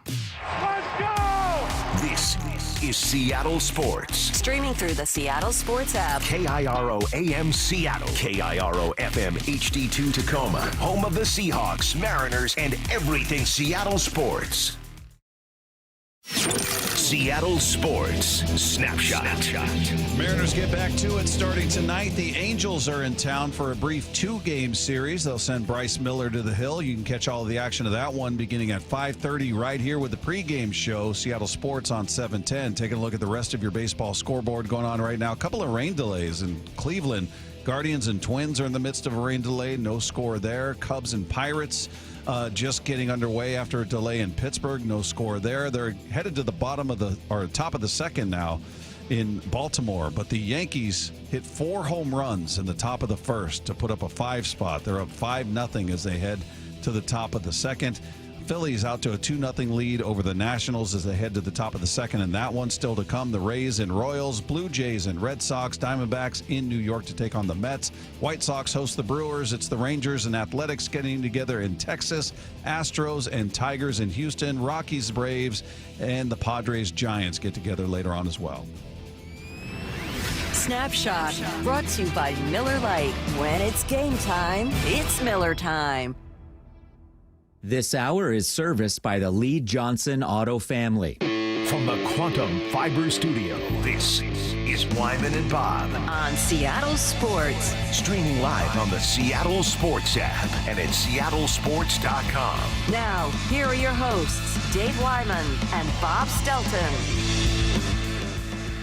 Mariners are in first place Your first place, Seattle Mariners at 16-12 in the AL West, which means these conversations are a lot more fun to have when things are going that way. We got our guy Charlie Furbush in studio with us, as he is each and every week. That's because since we've been having Charlie on, we've been winning series. Surprise, surprise. Are you the key to this whole thing? I'm not shocked at all. Have you been the key this whole time? I think so. I mean, clearly this 4 o'clock hour is riveting, you know? Well, what about it? I mean, here's a team that's going without Kirby, without Brash, without Robles, now without Logan Gilbert, and they've won 6 series in a row. Now, we'll see if they can sustain it. The Logan thing obviously is very fresh, but what do you make of what you've seen so far, at least through these 6 series? Scoring runs. That's what I'm seeing. It's great. And when you look at it comparatively to the rest of the American League, they're right up there as one of the best teams that are scoring runs so far. So it's kind of awesome to see in a lot of ways, right? I mean, when you look at the run differential and where they're at, it's just something they haven't kind of been in this position in a long time. So I love the production you're getting, not only from some of the big guys like Cal, but, you know, the other guys that are stepping up. You know, J.P. Crawford really looking like J.P. of old. And this is what I always been echoing. Like, we just need to have the regular J.P., and this offense is going to be better. So seeing performance day in and day out has been awesome. Yeah, and it seems to come from different areas. I mean, that's what's cool about it, right? Because, you know, Julio, which I guess I'll try. I'm trying not to bring it up because we're always like, okay, when's Julio going to get hot? And finally, we talked to Ryan Rowland-Smith yesterday, and he brought it up first. So I made sure to point that out. He's the biggest name on the team. You can't not talk about him. Yeah, but I mean, you know, while somebody like that's struggling, you have somebody like JP that you didn't really expect necessarily. At one point, it was Dylan Moore, and then, you know, Polanco ends up being player of the week. I mean, it's just the way it's kind of like timing is a big part of it too, which you can't really control, right? But it just seems like it's fallen in the right places. It certainly has, and that's, you know, it's funny how when you look at the whole season and you kind of have these ups and downs, and you try to stay in the middle as consistent as you can, but you're going to get production from guys that you didn't get, you know, that you typically would get from, like the Julios and the Cals, but, you know, it kind of ebbs and flows, and that's like the beauty of a really good team is that when your best guys aren't going well, the other guys step up for them. And I think that's what you're seeing, and, you know, to me, is if the other guys continue to do what they're doing right now, it just takes that much weight off of Julio and Cal's shoulders. But if Julio can be the Julio we know, just think about how much better this offense is, right? Yeah. You know, I mean, I'm sure you know, Dave, where there are guys on the you know, the football roster that are studs that don't have good games or good experiences, and it's up to the other guys to step up, right? I mean, so it's just kind of, you never want to go into it thinking that, oh, okay, our best guy is not going to be there, but that's the beauty of having, you know, the amount of guys on your roster, because somebody's going to have to step up one night or another, because that's how it goes. Well, as far as Logan goes, that obviously as soon as he was rolling through that. He looked good. Great. Yeah. What was it? 9 up, 9 down. And you look like, oh, man, he's on to something special. And all of a sudden, he's not coming back out. And we're going, oh, my goodness. And he had some tightness in the forearm. They did the MRI. It just seems like it's going to be no big deal. But as a pitcher who's gone through injuries, did you ever have a moment like that where you felt something? It was, it's just a little tight. I'm fine. And even if the MRI or exam said everything was okay, it wasn't? Yeah, I mean, there's and I know, Dave, you can attest to this. There's normal soreness you deal with, right? There's normal, like, oh, okay, my arm's a little, I need to stretch it more. It's a little tight in that sense. Like, I just need to get loose and kind of get the blood flowing so then my joints are kind of moving fluidly, right? And, you know, for me, when I had, you know, as somebody that had Tommy John, it wasn't even on my radar. I had never really dealt with any sort of elbow injury at all. So when it becomes problematic, you know, being able to listen to Logan talk after that game, you know, he did a little post-game presser, and I got to hear his, you know, fresh thoughts on the matter, and I was, you know, a little surprised to hear that this isn't the first time he's been dealing with this, right? Like, it has been something that, you know, he's trying to get over the hump. I understand, like, getting into the swing of the season and trying to, you know, let adrenaline take over, but it sounds like this was maybe a little bit of a nagging issue that he couldn't seem to get calmed down. And when you deal with the elbow stuff, it's very fragile, and you could be a pitch away from blowing it all out and having Tommy John, or, hey, let's step back, take some rest, get some anti-inflammatories, some strength and rehab, and then maybe, throughout that course of time, everything subsides and you can pick it back up and be good to go. And I think that's what we're leaning towards right now, is that would be the best outcome, because he did say he felt better the next day. I mean, that's generally a good sign, is that if I think from my experience, I'd wake up the next day and feel almost worse. Be like, oh, okay. Yeah. Woke up and said, yeah, I don't know if I can do today, right? Like, this is this kind of hurts. But when I had Tommy John the first time, I'll never forget, I threw a pitch, and it felt like somebody took a lighter to my elbow. Like it was like my elbow was on fire. And it wasn't really that painful, but it was a new sensation where I was like, oh, this is weird. So I threw another pitch, and the exact same thing happened. And lo and behold, a couple months later, had to get Tommy John, had a partial UCL tear, and it just ultimately didn't recover. So to our knowledge, UCL is intact, which is going to be the best case scenario, because once you blow out the UCL, you need Tommy John. It's just inevitable. I mean, yeah, you can maybe get away with the new procedure that, somehow knocks a few months off. But yeah, it's tough to see your ace go down early in the season. And, when you think of a situation that other teams have run into where their ace goes down, usually the team isn't going to be as in the position where they're at. So It just shows, one, how good the pitching is, even when they're hurt. I mean, down Kirby, down Gilbert, and you're still in first place and playing fantastic baseball.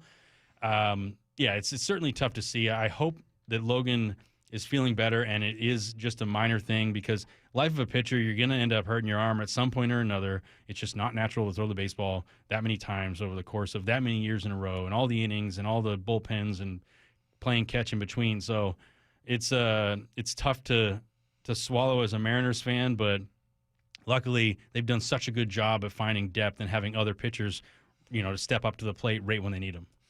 Was Logan hurt at all last year? Did he? No. Do you remember? Yeah.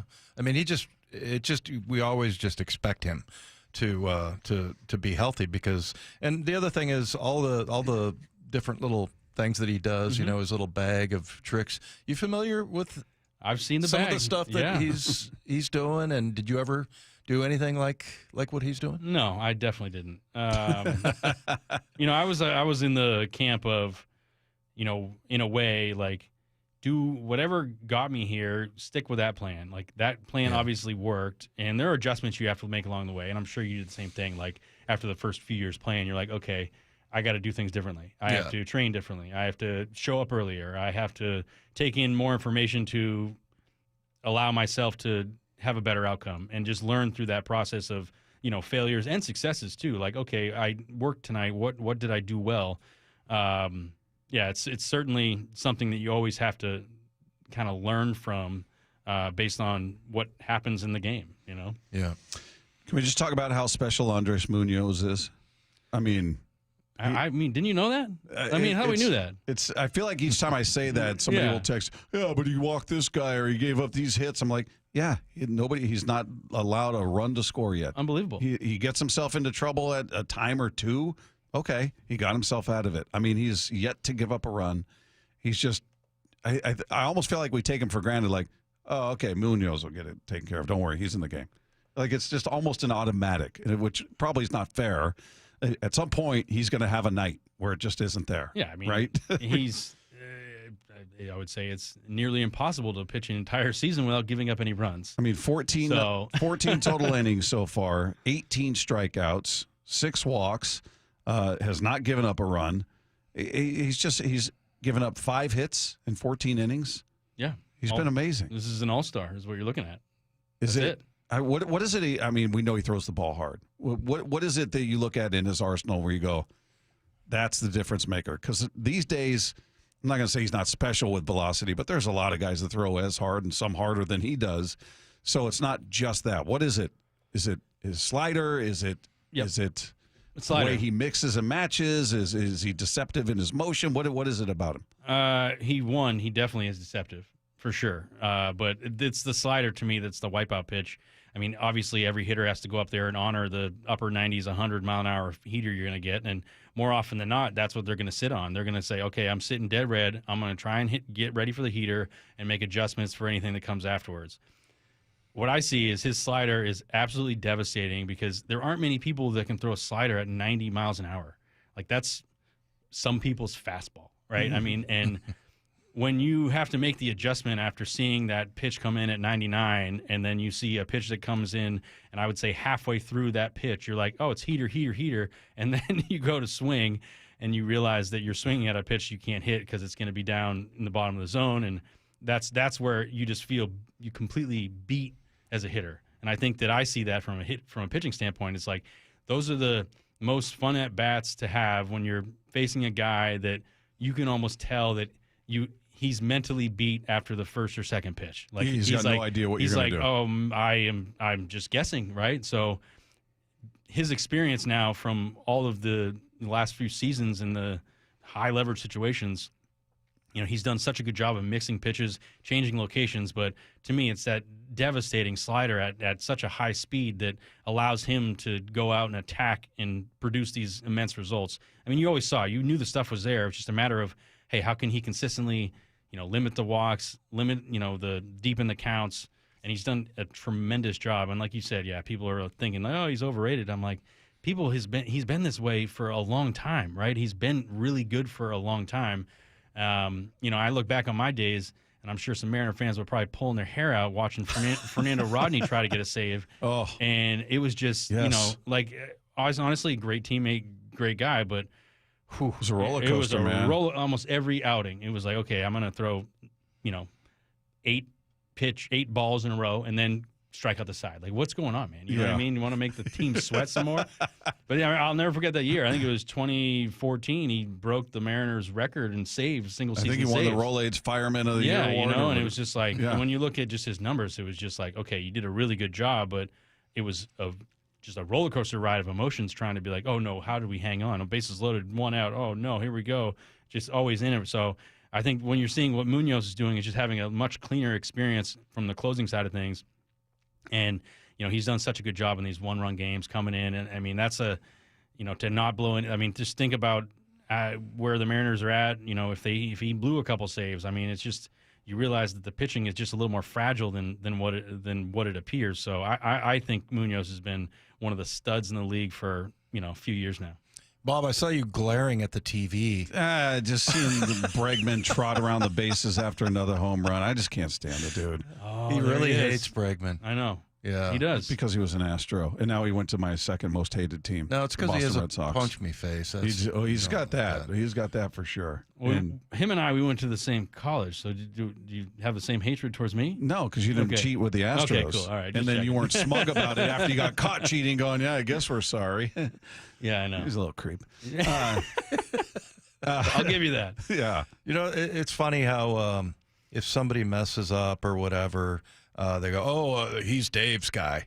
Like Trent Thornton. When did he become my guy? Somebody's accusing me of being, a Trent Thornton, fan. I think because you've said you whatever. liked his, how animated he is when he yells coming off the field or whatever. So that makes him. They're being like Clayton. Like the Lions are my favorite team. Yeah, I exactly. said I like Dan Campbell. Well, I've mentioned lots of people, so apparently a lot of guys are my guy. But I do like Trent Thornton. But he's gotten in trouble lately and. 5 home runs, home runs, and what do you think's going on with him?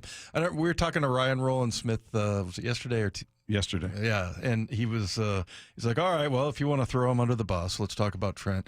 But because he's had him on his show and everything, and I feel bad for the kid. I think he's a good pitcher, but what do you see that's going on?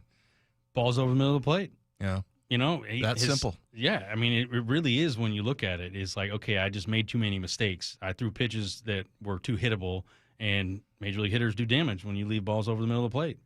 And that's it. I don't have any qualms or don't remove him from the role. He's clearly good enough. His stuff is good enough. It's just a matter of executing those pitches at a high level. And when you look at the strike zone, you go, okay, if I'm only going to work in the upper left, upper right, bottom left, bottom right corners, and knowing that those are the money zone pitches, right? Like you can kind of pitch in those areas, those little tiny corners of the zones, and get away with a lot. It's just hard to hit those pitches. So when you start throwing balls more over the middle of the plate, that's where the hitter's eyes go. They go, okay, I know I can hit the ball over the middle no matter what pitch it is. So I'm just kind of focusing on where the pitch is going to finish. And unfortunately, Trent just left a few balls over the middle of the plate, and you got to see what these hitters can do against it. Yeah, he's given up a home run in 2 of the last 3. He's got 5 on the year in 11 2/3 innings, which leads the team, starters, everybody. Is that a situation where, as a manager, you say, all right, I'm gonna put him in some non-high leverage situations, whether we're way up or we're way down, I'm going to put him in there and let him rebuild the confidence, if you will, or how do you think that should be handled? I'm sure you've gone through stretches where, man, these guys are lighting me up. I don't know. Would you have benefited from being put in some, I would low say, leverage situations to sort of find your groove again, or how would you handle that? Not necessarily, because when you look at home runs, some of it's just luck, right? Like, you may give up a hit, but it doesn't mean the guy's always going to hit a homer off you. So it wouldn't shock me if, he went 2 months without giving up a homer from here on out, right? Like, that wouldn't be shocking at all, knowing that he just ran into some bad luck, believe me, I've been there, throwing balls over to the middle of the plate and feeling like you just can't get guys out, or ultimately you can't find the high quality strikes you want to throw. And it's just like, why is every pitch just ending middle? And it's like, oh man, if only my golf game was like this, right? It's like, I mean, I'm just looking at even the hits he's given up. He's given up 14 total hits in 11 2/3, and just by way of comparison, probably not fair, Logan Gilbert's gone 30 1/3 and given up 18 hits. And and I get it. We're not talking about the same level of pitcher and one's a start, but just he's had much more exposure. You think there'd be more hits, much more than almost 3 times as many innings. So he's given up not just home runs; he's given up hits. He's got traffic on the base paths for sure. And I'm still confident in his ability to be that, I guess setup guy before Brash gets back, right? I think that's where he's been filling that role, and maybe pushing him into the 7th inning and then flipping it. Like what I look at is like, let Spire face all these righties that you're coming up with. And he's nasty, and he's proven that he can get these guys out. So that's sometimes what you see is the switch. Okay, all right, one guy is performing a little bit better than another guy. So is there a way that we can flip the roles or have them be interchangeable based on matchups, but also being like, hey, I just want to take a little load off of you, so maybe we'll just give you a couple games here where it's a little bit less stressful, maybe not so close. So if you do run into a bad outing again, you're not going to potentially lose the game, right? It's like, so that's where it'll take the pitching coach, Trent, the manager, to kind of figure out, hey, how do we, come up with the best plan so you can be the Trent Thornton we know. So he's really Dave's guy. You know what I mean? That's what that's what we want. So that's what he's longing to live up to that billing. Yeah. I got to get back in Dave's good graces. That's it. So but it's like, I look at it from a, I've said this time and time again. It's like relieving is just so tough because you really can, I guess, put yourself behind the 8 ball when you have a bad outing, right? Like your numbers kind of get inflated after a couple bad outings. Yeah. And you can look at the stat sheet and say, oh, man, this guy isn't a good pitcher. But sometimes there's more to what more than what the stats sheet says. So, it's an interesting situation that, we find ourselves in, of really kind of figuring out like, okay, how do we maximize the bullpen, and knowing that we got Munoz in the back, but, bridge the 6th, 7th, 8th inning, and how do we carousel the right guys and, not burn them out throughout the season? That's like also part of it, of managing the workload. So it's going to require a group of guys beyond Thornton to step it up to the plate, and, excited to see it, Troy Taylor back in action, right? Like, hey, a little bit of an anomaly that first appearance back, but, it's now he's back up and, still looks really, really good. So what he did last year, ideally you can see some, echoing of what happened last year into this year. So I'm excited just in terms of where the bullpen's at, because they are in a lot of situations where we're winning the game. So it's coming in to get that hold in the 6th and 7th inning. Those are like mini saves and vitally important when you're going through, hey, you got to get the 3, 4, 5 hitters out, and it's the 6th or 7th inning. that actually acts as a little save if you get the job done, right? Because then the next guy is going to go, 6, 7, 8, and then 8, 9, 1 for the closer. So it's like if you do it the right way, you can kind of, in a way, you can win the game earlier than expected. Obviously, that's a loaded statement, but you kind of set yourself up that way. Right.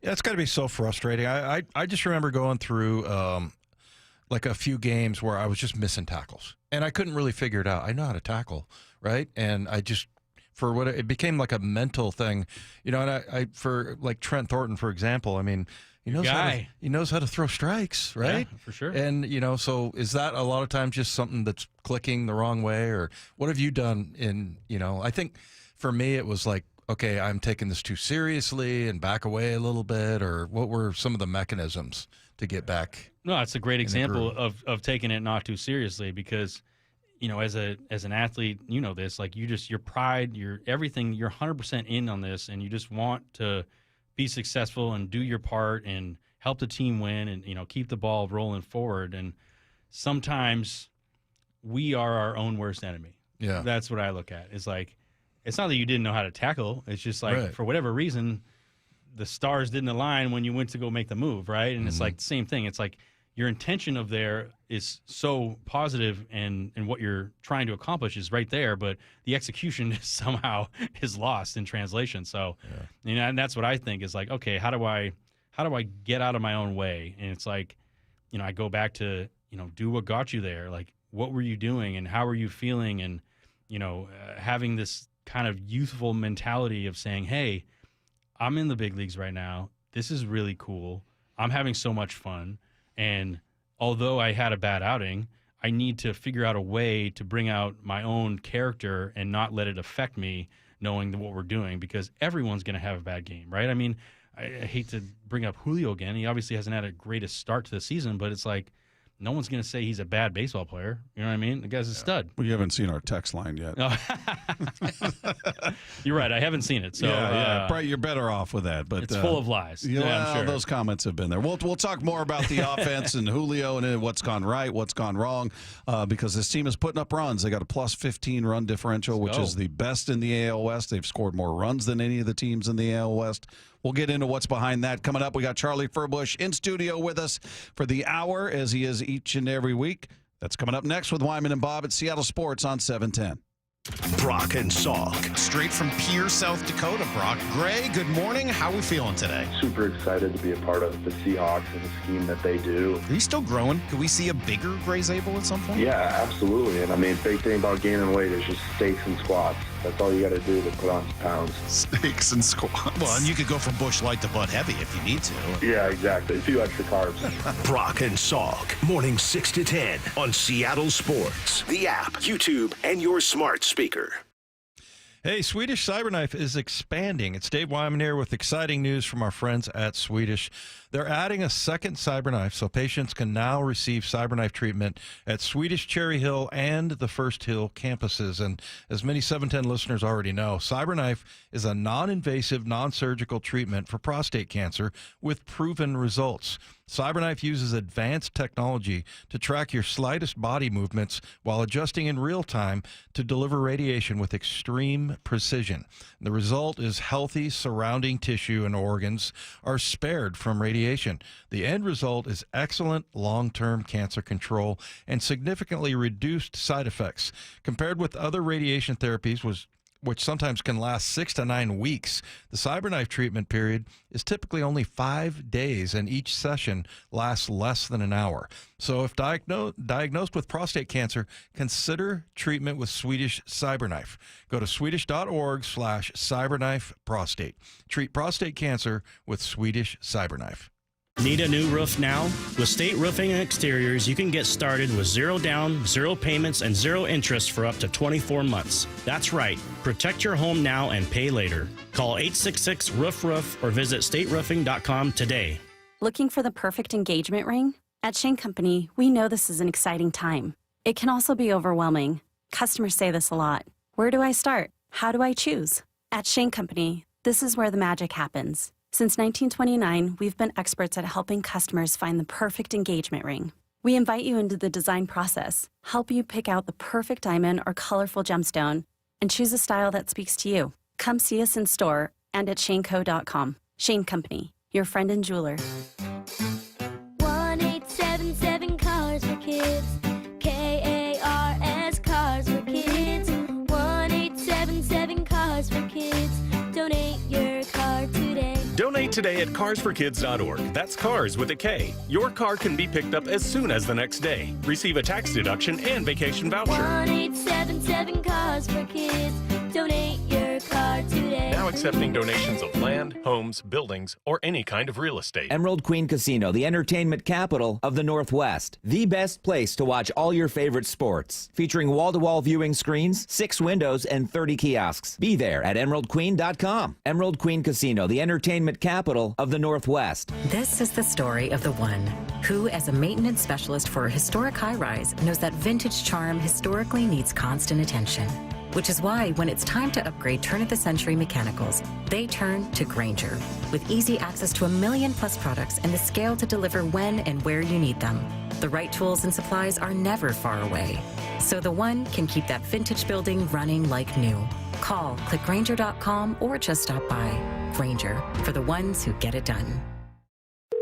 Thanks for calling Discover. This is Nia. Hi, Nia. It's Jennifer. Did you know that Discover automatically doubles all the cash back you've earned at the end of your first year? Yeah, I work here. Okay. I was just double checking. Get it? Because Discover automatically doubles all the cash back you've earned at the end of your first year? Oh, you get me, Nia. Well, you could say that I double get you. I guess we've taken it too far. You earn, we match. Discover Cashback Match. See terms at discover.com/creditcard. 4 down territory, going inside the game with Michael Bumpus. I like this. More quarterbacks should start doing this. Every day at 11:15 and 1:15 on Bumpin' Stacy. So I formed Davis Law Group about 30 years ago, and I would get, the same questions from people about what to do in the case of an accident. Do you need a lawyer? To the point where I decided that I would at least write a book which would answer the common questions that I would receive as a lawyer. Once I wrote my first book, it proved to be hugely popular. I decided to write then a series of books in different accident cases so that we could really teach people about their rights, how to protect them, and how to decide on whether they need a lawyer and what lawyer to hire. I've found in my career that having a client that is educated and knowledgeable about their particular type of case really helps the client and also usually ends up making the case or the claim more successful. To get your free copy of any of my Washington accident books, visit WashingtonAccidentBooks.com. Confidence is knowing you're ready to handle whatever comes your way. That's what it feels like to take on your workday with Cintas. They make sure your AEDs are up to date, your fire extinguishers are tested and inspected, your floor mats are cleaned and delivered, and your workwear looks good, feels good, and is freshly laundered with the Cintas Apparel Plus program. So are you ready to take on today? Visit Cintas.com. Oh, I'm ready! And get ready for the workday. I can't believe how spotless my floors look after using the Swiffer Power Mop. No more dragging around a heavy mop and messy bucket. Now I get the same deep clean without all the work. Thanks to the powerful solution and scrubbing pad of the Swiffer Power Mop, dirt and grime don't stand a chance, and I don't break a sweat. Mic drop. Mop drop. Swiffer Power Mop. Swiffer Power Mop. A smarter way to mop. Try it or your money back. This hour is serviced by the Lee Johnson Auto family. Wyman and Bob. From the Quantum Fiber Studio. Weekdays 2 to 7. On Seattle Sports and 97.3 FM HD2. Talking Mariner baseball, we got Charlie Furbush in studio with us for the hour. He joins us each and every week. Text line is there for you at 866-979-3776, powered by Mac and Jack's Brewing Company. By the way, I did show Charlie a text that came right out of the gates, said Julio's garbage. When he was saying, well, nobody thinks that. Well, come on now. Come on. Come on. I mean, I used to be a garbage man in high school. He's not garbage. I know garbage. Come on. Are you being serious with Dead us? serious. Really? Yeah. Worked the back of a garbage truck. It's amazing. What a job as a high schooler. You ever see that movie Men at Work with the Only once. Yeah. Yeah. They're garbage men. Yeah. Yeah, that was you. That was me. That's it's incredible. funny.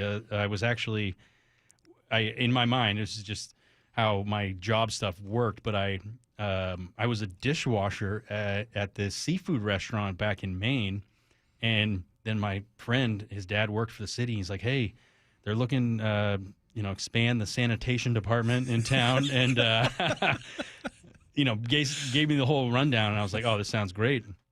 And I swear, it's still funny to say it, but it was like truly an upgrade of an experience from dishwashing to garbage man. I know it sounds like the other way around, but I had an absolute joy doing it. Yeah. Yeah, it was great. You're like, I'm climbing the ladder now, man. For sure. Garbage man. I mean, I would say the most uniqueness thing about it was that I got to see like every street in my town I didn't know exists. I was like, oh, wow. Because, you have different routes every day, and you got to pick up different stuff. And what a town I live in. Yeah, exactly. Great. Like, I didn't know that road existed. I'll tell you what, the guys that are in my neighborhood are awesome.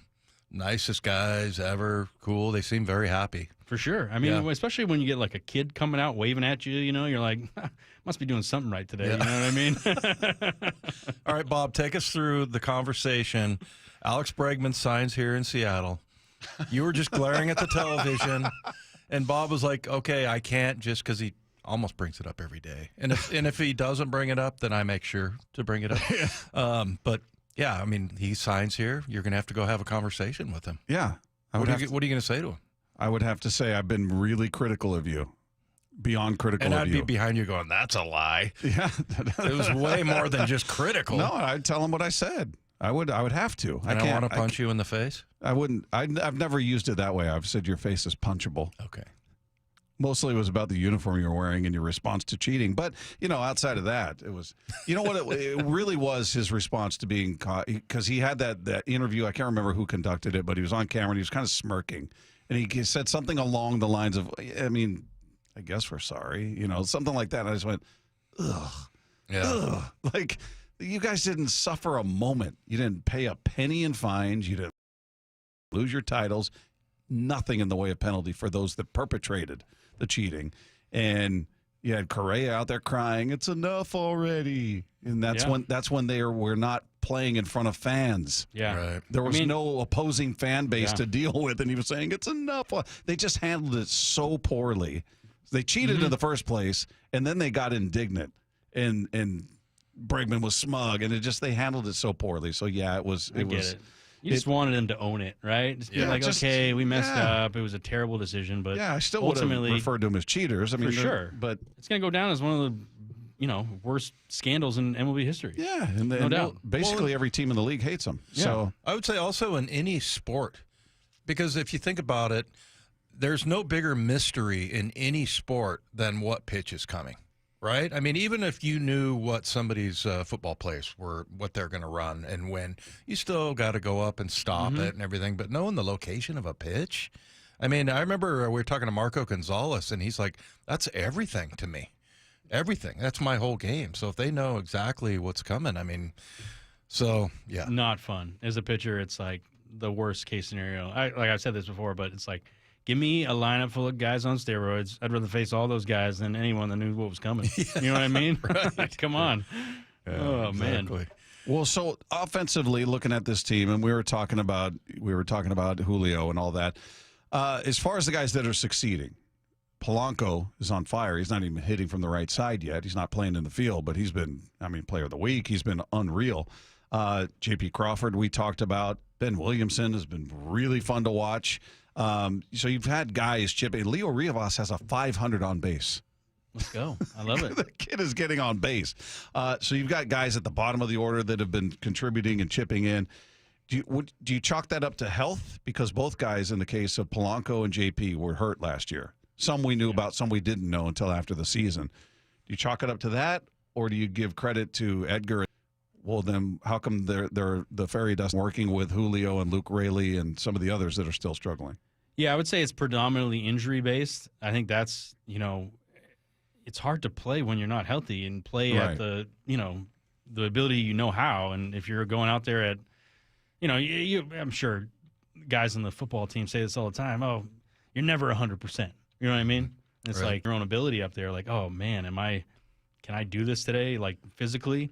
So when you're dealing with injuries, it's just never easy to kind of compensate and then perform. So I think that's a big part of it, but obviously, notwithstanding Seitzer and Egger, that's a whole new way of taking in information, and I think they've done a great job of, making sure that each hitter knows their own strengths and playing into those. So allowing them to kind of, lay the land out from a hitting perspective and saying, hey, these are the things that we know that you're not good at. These are the things you really, really do well at. So how do we, focus on most of the efforts on what you do well at and try and limit the things that you're weak at? And we all have weaknesses. So that's the way I look at it from pitching. It's like, okay, I'm going to focus on my strengths more often than not and try and chip away and get better at my weaknesses. But like I said, when you're not healthy, it's really hard to perform. So I think it's a little bit of a combination of both, but more so a health thing.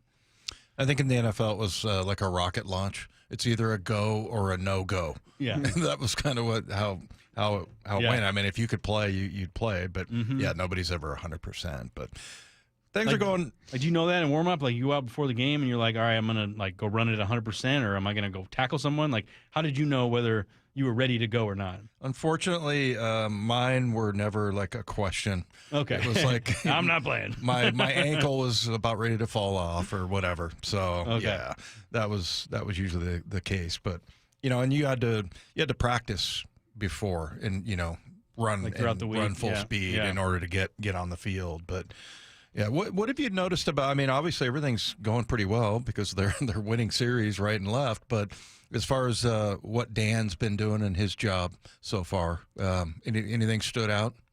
Well, clearly, whatever he's saying after the series to the team is working, right? He needs to get that message. Okay, in let's game just one. lose game one, and then win the next two. I mean, that's like obviously whatever he's saying inside the clubhouse is clearly working. Yeah.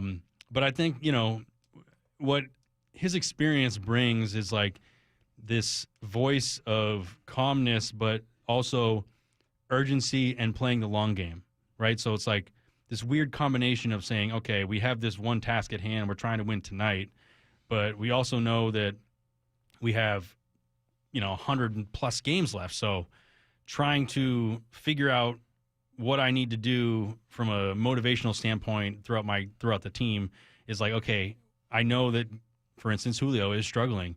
How do I navigate these waters to bring him out of his funk and get him going the way we all know he can be? So what I'm seeing from Dan is just this like, hey, we're in it for the long haul. So ride with us until 162 because we know we're going to be in it at the end. And I think it was easy in that first few weeks of the season to be like, oh, it's the same thing as last year, right? They haven't seen any improvement and obviously seen some regression from some guys, but when you look at the roster, he's clearly getting guys to perform on a nightly basis. I mean, I look at a guy.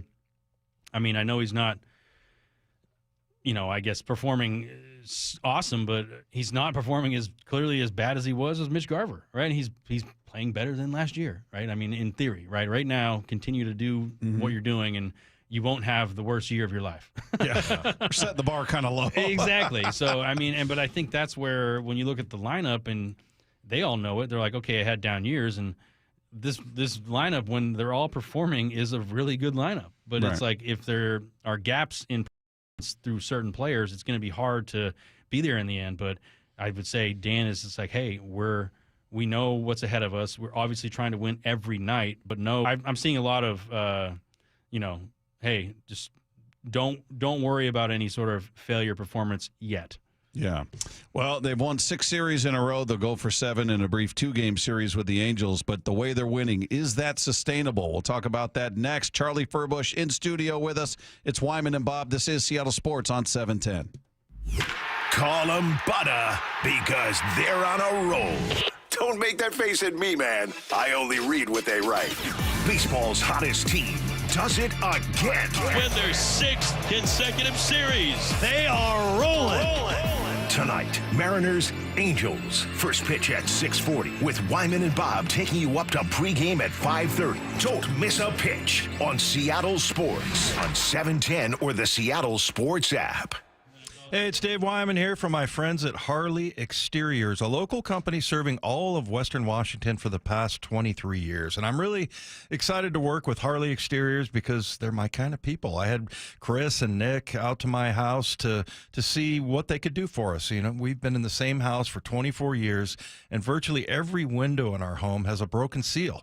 So Harley Exteriors, they have an exclusive high-quality Euro vinyl Olympic Series window, and it's manufactured right here in Washington. And these windows are designed specifically for homes in the Pacific Northwest, helping to maximize energy, efficiency, and beauty. And it's a window you can trust to last the life of your home. Very affordable with options like 0 payments and 0 interest up to 12 months for qualified buyers. And through April, buy one window and get the second for 40% off. Harley Exteriors are big fans of the station, and they're excited to work with our listeners. And I'm proud to be working with Ray and Chris and Nick at Harley Exteriors, and it's a team you can get behind. So get in touch with Harley Exteriors for windows, doors, and more. They're right here in the Puget Sound. Give them a call at 833-HARLEY. That's 833-HARLEY, HARLEY, or just go to harleyexteriors.com. Well, I'm here with my good buddy, Dr. Dan Nelson from Eastside Pain and Regenerative Medicine. And you've heard from Dr. Dan's patients over the years how a simple stem cell procedure has successfully conquered their pain. Well, folks, now it's my turn. After years of dealing with knee pain from all the football abuse, I can say my knee pain now is almost 100% gone. How'd you do it, Dr. Dan? Well, Brock, personally, I'm very happy that you did so well. And your story is like so many of our other patients who come in, former athletes and non-athletes as well, who have come in with chronic knee pain, and they are looking for alternatives besides knee replacement surgery. And we're happy to provide this service. It's been truly a game changer for so many folks. It's just been a pleasure to be part of this. Consider Dr. Nelson, the only doctor with over 30 years of experience in pain medicine techniques, including stem cell therapy. I was in and out with a couple of follow-ups. It's a non-surgical solution to pain using your own stem cells. Consider stem cell therapy with Dr. Daniel Nelson, MD at 425-823-4000 or visit danielnelsonmd.com. That's danielnelsonmd.com. Still getting around to that fix on your car? You got this. On eBay, you'll find millions of parts guaranteed to fit. Doesn't matter if it's a major engine repair or your first time swapping your windshield wipers. eBay has that part you need, ready to click perfectly into place for changes big and small. Loud or quiet, find all the parts you need at prices you'll love. Guaranteed to fit every time. But you already know that. eBay. Things, people, love. Eligible items only. Exclusions apply.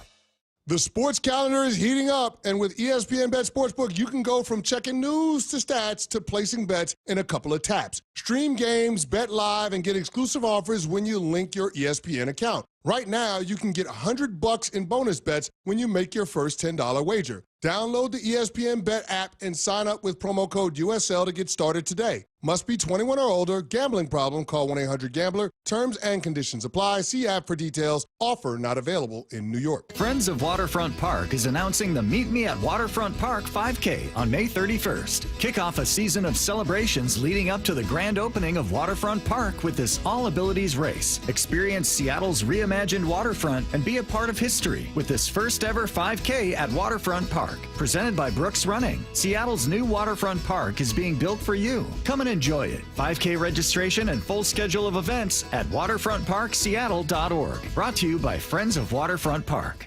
We are Seattle Sports, the home of the Seahawks, Mariners, and everything Seattle sports. Watch your favorite show live at seattlesports.com.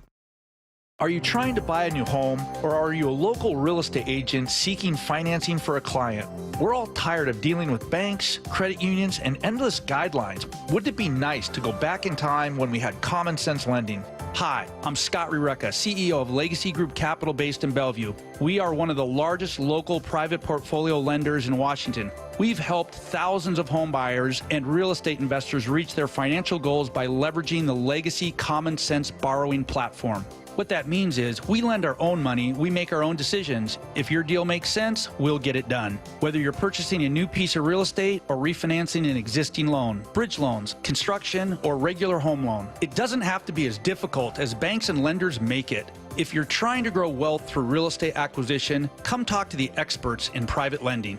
Call 425-635-4700 or LegacyG.com. Legacy Group Capital, your common sense lender. LegacyG.com. Hey, Brock Hewitt here from my friends at PCF Group, or People Come First Construction Group, and that's exactly what they did when we made the call a couple years ago. We wanted to redo our outdoor space, wanted to add a deck, an outdoor living, a television, and a kitchen, and PCF Group, wow, they more than delivered. And if you're interested in building a stunning outdoor area like we did, I cannot recommend them enough. Reach out before the good weather arrives, and their schedule, well, it's going to fill up. So whether you're looking for a complete outdoor living space or a very specific project like an underdeck ceiling, deck, patio cover, railings, PCF has you covered. Design now and pay later. In fact, get 12 months, no interest and no payments, and up to $6,000 off and a $1,000 Amazon gift card. Request a complimentary design and estimate consultation at 425-629-8476 or project ideas. Explore photos at pcfgroup.com. That's 425-629-8476. Wyman and Bob. From the Quantum Fiber Studio. Weekdays 2 to 7. On Seattle Sports and 97.3 FM HD2.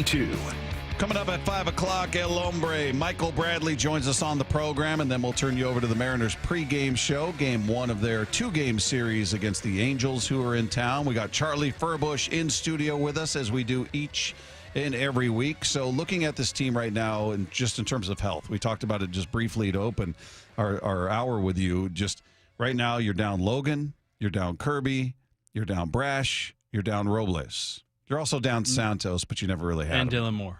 And yeah, Dylan Moore just got placed on the IL.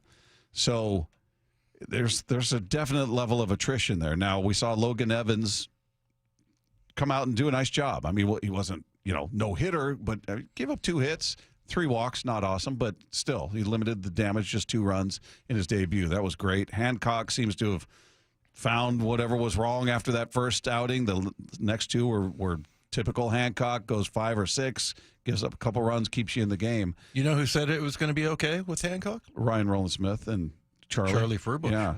Charlie Well, came in here. Ryan was singing his praises before that first start. Yeah. Talking about what a great, he just building him up, and then he went out there and goes 2/3 of an inning, gives up 8 runs. It was clunker. Yeah, but we had Charlie in after that, and he's like, no, there was a lot of things to like there and everything, and there you go, man. So Not surprised. Is it, and then we don't know how long Logan will be out or how long it's going to take Kirby to get to the point where he's ready to roll, but is it sustainable? Do you look at it and say, at some point, there's just too much attrition here with not just the pitchers, but Robles is a big part of the offense, but the offense right now is rolling. Dylan Moore has been a big part of it. He's out for, we'll see how long.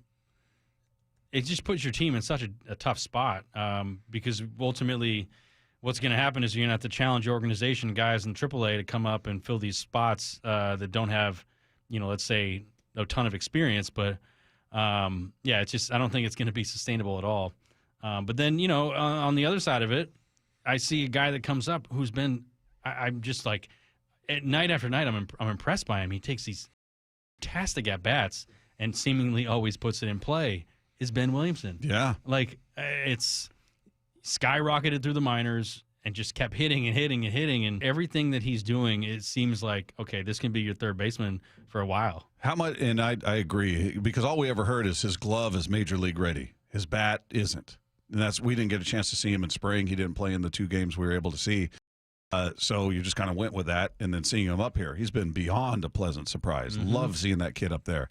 How much of that is pitchers don't know him yet? And we always hear, once the league gets a book on you and they find the holes in your swing and hot zone, cold zone, he's got to play the chess game and adjust to that. How much of that early success do you chalk up to, hey, this guy's better than anybody gave him credit for, or the league? And they're going to try and pitch him in different ways and, look at the history of his career and where the gaps are, where you can pitch him. And a lot of times it's just, pitch.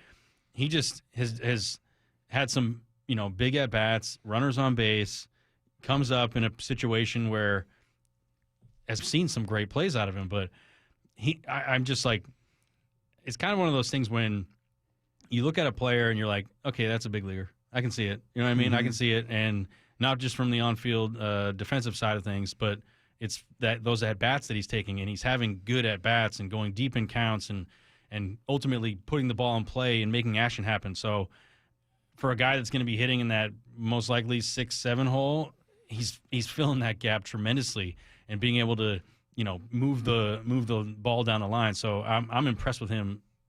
It's really been a bright spot for this roster. I've told Bob a number of times that it's no good on the outside, that I would like to be back in the NFL. I would much rather be there.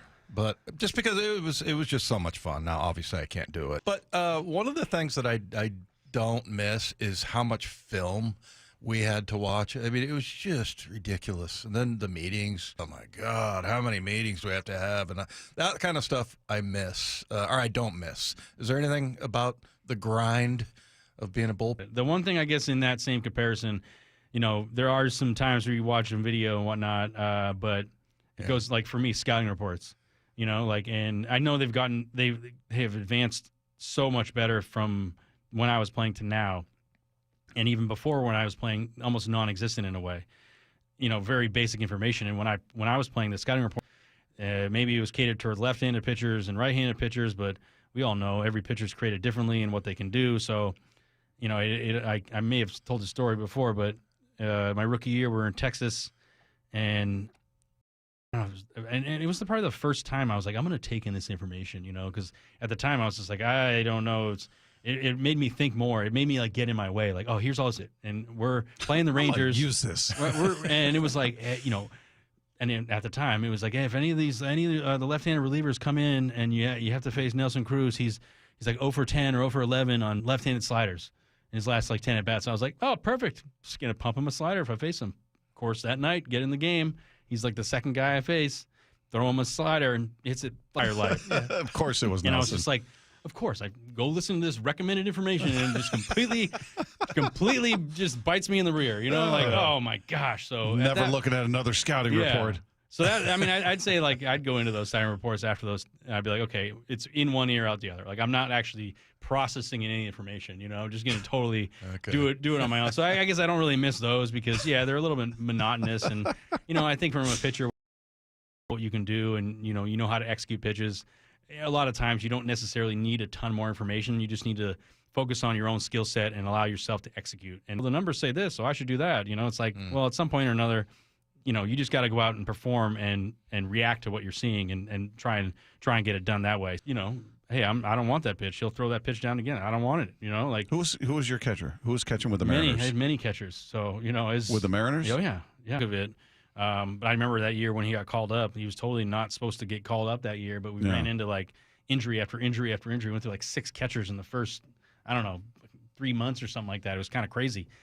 So then he came up, and honestly, one of my most favorite catchers to throw to. He was just such a wide target and very welcoming presence, and allowed me to kind of, attack the hitters how I saw. But there are other times, I think some veteran catchers that I had that felt like, oh, this is the pitch you should throw. You got to throw the pitch, and I'm like, well, you're not pitching. So I'm going to throw the pitch I want, and I want to live and die by that performance of what I'm convinced and fully convicted to throw, a little passionate about what they want, and ultimately I get to throw the pitch.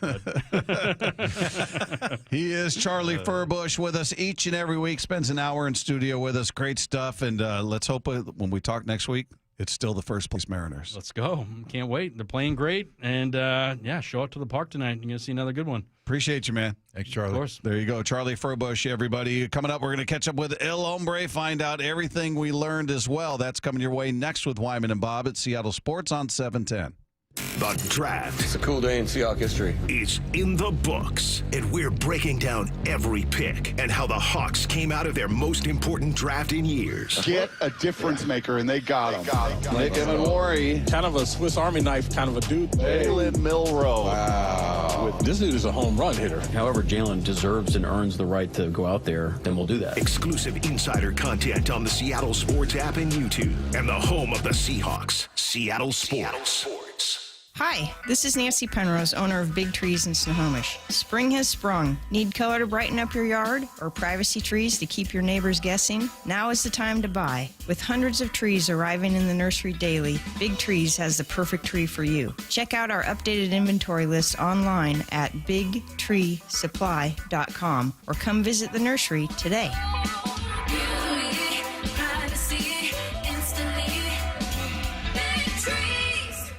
Mike Salk here, and luxury awaits at Snoqualmie Casino and Hotel, where comfort meets elegance. And this summer, you can experience the breathtaking Cascade views, the world-class dining and entertainment, and elevate your next getaway by combining effortless style with the utmost relaxation. Plus, Snoqualmie Casino and Hotel's award-winning outdoor summer concert series is back with amazing artists like Hanson, Austin Jenks, Melanie Fiona, and POD. This summer, overlooking the beautiful Snoqualmie Valley, snocasino.com for tickets. Seattle's closest is now Snoqualmie Casino and Hotel. Roof now, pay later. No payments until 2027. 0 down, 0 payments, and 0 interest for up to 24 months. Hi, Justin Shirley, CEO of State Roofing and Exteriors here. Since 1968, we've helped homeowners just like you get beautiful, durable roofs without breaking the bank. Book today and lock in summer pricing before it's too late. Call 866-ROOF-ROOF or visit stateroofing.com to schedule your free estimate. State Roofing and Exteriors, held to a higher standard since 1968. Eric Johnson here. I covered a lot of accidents over the past 30 years or so, but I never got to say much about what to do after a crash. Be honest, do you know what evidence to collect, what pictures to take, what documents to request, or what you shouldn't say to your insurance company? The Washington Accident Book Series is a must-have for drivers who want to be prepared for whatever the roads throw at them. Know your rights and how to avoid common mistakes after an accident by getting your free copy at WashingtonAccidentBooks.com. Patrick was way behind on his IRS taxes. I was in way over my head. The total amount ended up being somewhere just over $30,000. $30,000. Then the IRS came to collect. Started getting letter after letter. A lien had been filed against me. They were going to basically hang me completely out to dry. He had to do something. That's when I reached out to Optima Tax Relief. Patrick's life quickly got a lot easier. It was very easy, pretty much hands off. They picked up the ball and ran with it. And how'd it go? I couldn't believe it. I had to ask 2 or 3 times. I saved an incredible amount of money. How does Patrick feel about Optima? Couldn't be happier. They definitely helped me. Optima Tax Relief, the best place to call. They're the best in the business. Do what Patrick did and call Optima Tax Relief for a free consultation. Call 800-343-6460. 800-343-6460. 800-343-6460. Optima Tax Relief. Testimonial from an actual client. Some restrictions apply. For complete details, please visit OptimaTaxRelief.com. When you switch to Progressive, you could save bundling your home and auto. Then you could put that money towards some of the surprisingly more expensive things in life. May I help you? I just wanted to request a late checkout, please. Of course. That's $30 per hour for up to 4 hours. Huh. Okay, but if you can offer a late checkout, then that probably means no one is staying in that room. So if it's empty, maybe I can just stay a few extra hours. Oh, aren't you adorable? Life costs a lot, so bundle and you could save with Progressive. Progressive Casualty Insurance Company, affiliates, and other insurers. Not available in all states. Wesley Financial Group is not a law firm. Are you a victim of the timeshare trap and think there's no way out? I'm Chuck McDowell, founder of Wesley Financial Group, the original timeshare cancellation expert. And I'm here to tell you that there is a way out. All you need to do is give my office a call. I will send you a timeshare exit information kit absolutely free, explaining how the timeshare industry works and your options for cancellation. Call Wesley now for your free info kit. 800-961-5544. 800-961-5544. This is the story of the one who, as a maintenance specialist for a historic high-rise, knows that vintage charm historically needs constant attention. Which is why when it's time to upgrade turn-of-the-century mechanicals, they turn to Grainger. With easy access to 1 million+ products and the scale to deliver when and where you need them. The right tools and supplies are never far away. So the one can keep that vintage building running like new. Call, click Grainger.com, or just stop by. Grainger, for the ones who get it done. Thanks for calling Discover. This is Nia. Hi, Nia. It's Jennifer. Did you know that Discover automatically doubles all the cash back you've earned at the end of your first year? Yeah, I work here. Okay. I was just double checking. Get it? Because Discover automatically doubles all the cash back you've earned at the end of your first year? Oh, you get me, Nia. You could say that I double get you. I guess we've taken it too far. You earn, we match. Discover Cashback Match. See terms at discover.com/creditcard. This is Seattle Sports. Streaming through the Seattle Sports app. KIRO AM Seattle. KIRO FM HD2 Tacoma. Home of the Seahawks, Mariners, and everything Seattle sports. Seattle Sports Snapshot. Minnesota Vikings and outside linebacker Andrew Van Ginkel have agreed to a one-year contract extension after a career season in which he earned second-team All-Pro honors. The deal adds $23 million to his current contract, including $22.4 million guaranteed. Meanwhile, take a look at your baseball scoreboard. Mariners taking on the Angels tonight. Game one of a brief two-game series. They send Bryce Miller to the hill. You can catch all of the action of that one starting at 5:30 with the pregame show right here. Seattle Sports on 710. Games going on right now. Yankees are clobbering the Orioles 9-0. They put up 5 runs on 4 home runs in the first inning. They've added 4 more runs. So 9-0 the score in the top of the 5th there. Top of the 5th in Pittsburgh. It's the Cubs up 4-0 there. The Phillies out to a 3-0 lead over the Washington Nationals in the bottom of the 5th. Headed to the bottom of the 5th in Tampa Bay, the Royals up 2-0, and the Red Sox up 7-2 on the Blue Jays. That one in the top of the 4th. Snapshot brought to you by Miller Lite. When it's game time, it's Miller time. Yeah, you know what you can get me, Pee-wee? What? El Hombre. That was a catastrophe. I know. That's a new low. Roz is better. El Hombre. The natural meets Rudy meets. I don't even know how to describe it. El Hombre. He's here, everybody. We all look forward to it each and every week. The arrival of this man on the Emerald Queen Casino Sportsbook Hotline. He's the one, the only El Hombre. Michael Bradley is here with us. How are you, man? How's everybody doing? We're doing good. Mariners are in first place. How about that? How about you? I guess you guys don't have anything to complain about. Not right. We don't. I mean, the Mariners are in first, and everybody loves the Seahawks draft. So it's a rare. Oh, yeah, people are going nuts over it. I was looking at draft grades. It looked like the opposite of my report card in college. A minus, A. How did what was the feeling about the Eagles draft? Was it met with cheers or boos? You look, right now, Howie Roseman is infallible. He may be the next pope, even though he's Jewish, because he's been that bulletproof lately. So yeah. He did a sort of meat and potatoes draft. You know, they needed a linebacker, they got a linebacker. They needed a safety, they got a safety. They needed a defensive lineman to get in the rotation, they got one of those. So nothing glamorous. They didn't need receivers. They got 2 good ones. They got Saquon Barkley. They got a quarterback, so they filled their needs. Michael, Bob, and I covered, the first round and then the second day, the second and third round. And I don't know how many times, we must have mentioned this like 3 times per hour, is how ridiculously popular the NFL draft is. I mean, there's a bunch of people basically standing in a parking lot of the Green Bay Stadium. And what was there, 600,000 people through there throughout the weekend? Yeah. I mean, it just doesn't look that exciting, but holy moly.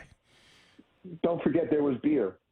Yeah, alcohol helps. So, no question. That was big. But no, I agree with you. Had that in Philadelphia here a few years ago, and I didn't go because I was doing a draft show that night. But even then, why? You can't see. It got dark. If you had to go to the bathroom, you should have been just wearing Depends. Because there's no way you're going to find your way back to where you were before. No chance. Yeah, it is. As a sporting news, Michael, they would send us every year, and it was at the theater at Madison Square Garden, then it was at Radio City Music Hall.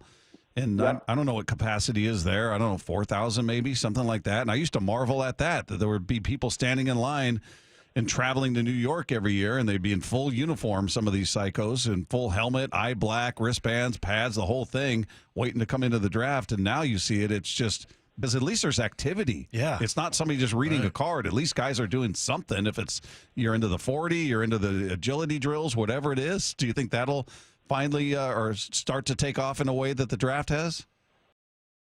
The thing about the New York was mostly it was a bunch of rockheads from Queens and Staten Island. I mean, so that was all wearing Jet stuff, right? Praying for the return of Joe Namath. But I don't know. No other sports league can come close anywhere. As you said, 600,000. Really, 600,000 people went through there. Yeah. That's remarkable. Nashville last year, or Detroit. Detroit last year. Well, the one in Nashville, half of that was just bachelorette parties that just happened to wander into where the draft was. Yeah. Well, it is nothing else compares. You know, they're saying, oh, they're going to really beef up the MLB draft. Yeah, 60 people are going to show up this year. Most of them with their heads shaved and they're painted like baseballs. That's it. But the NBA draft, nobody's going to go watch that. So they do. But at the NFL, I agree with you about the combine. They're going to have to juice it up, though. They're going to need musical acts. They're going to need, some interactive stuff. They're going to have an interactive festival where every player, every fan can go and do his own combine. Or let it travel like the draft does. Let it be in a different city every year. It concludes in February, and we're already talking about free agency, which takes place in March. As soon as that's done, the mock drafts ramp up, and we get all of April. Now we're going to have OTAs and mini camps in May. Everybody goes to the islands in June and reacquaints themselves with their families. And then in July, we start training camp, and the whole thing starts over again.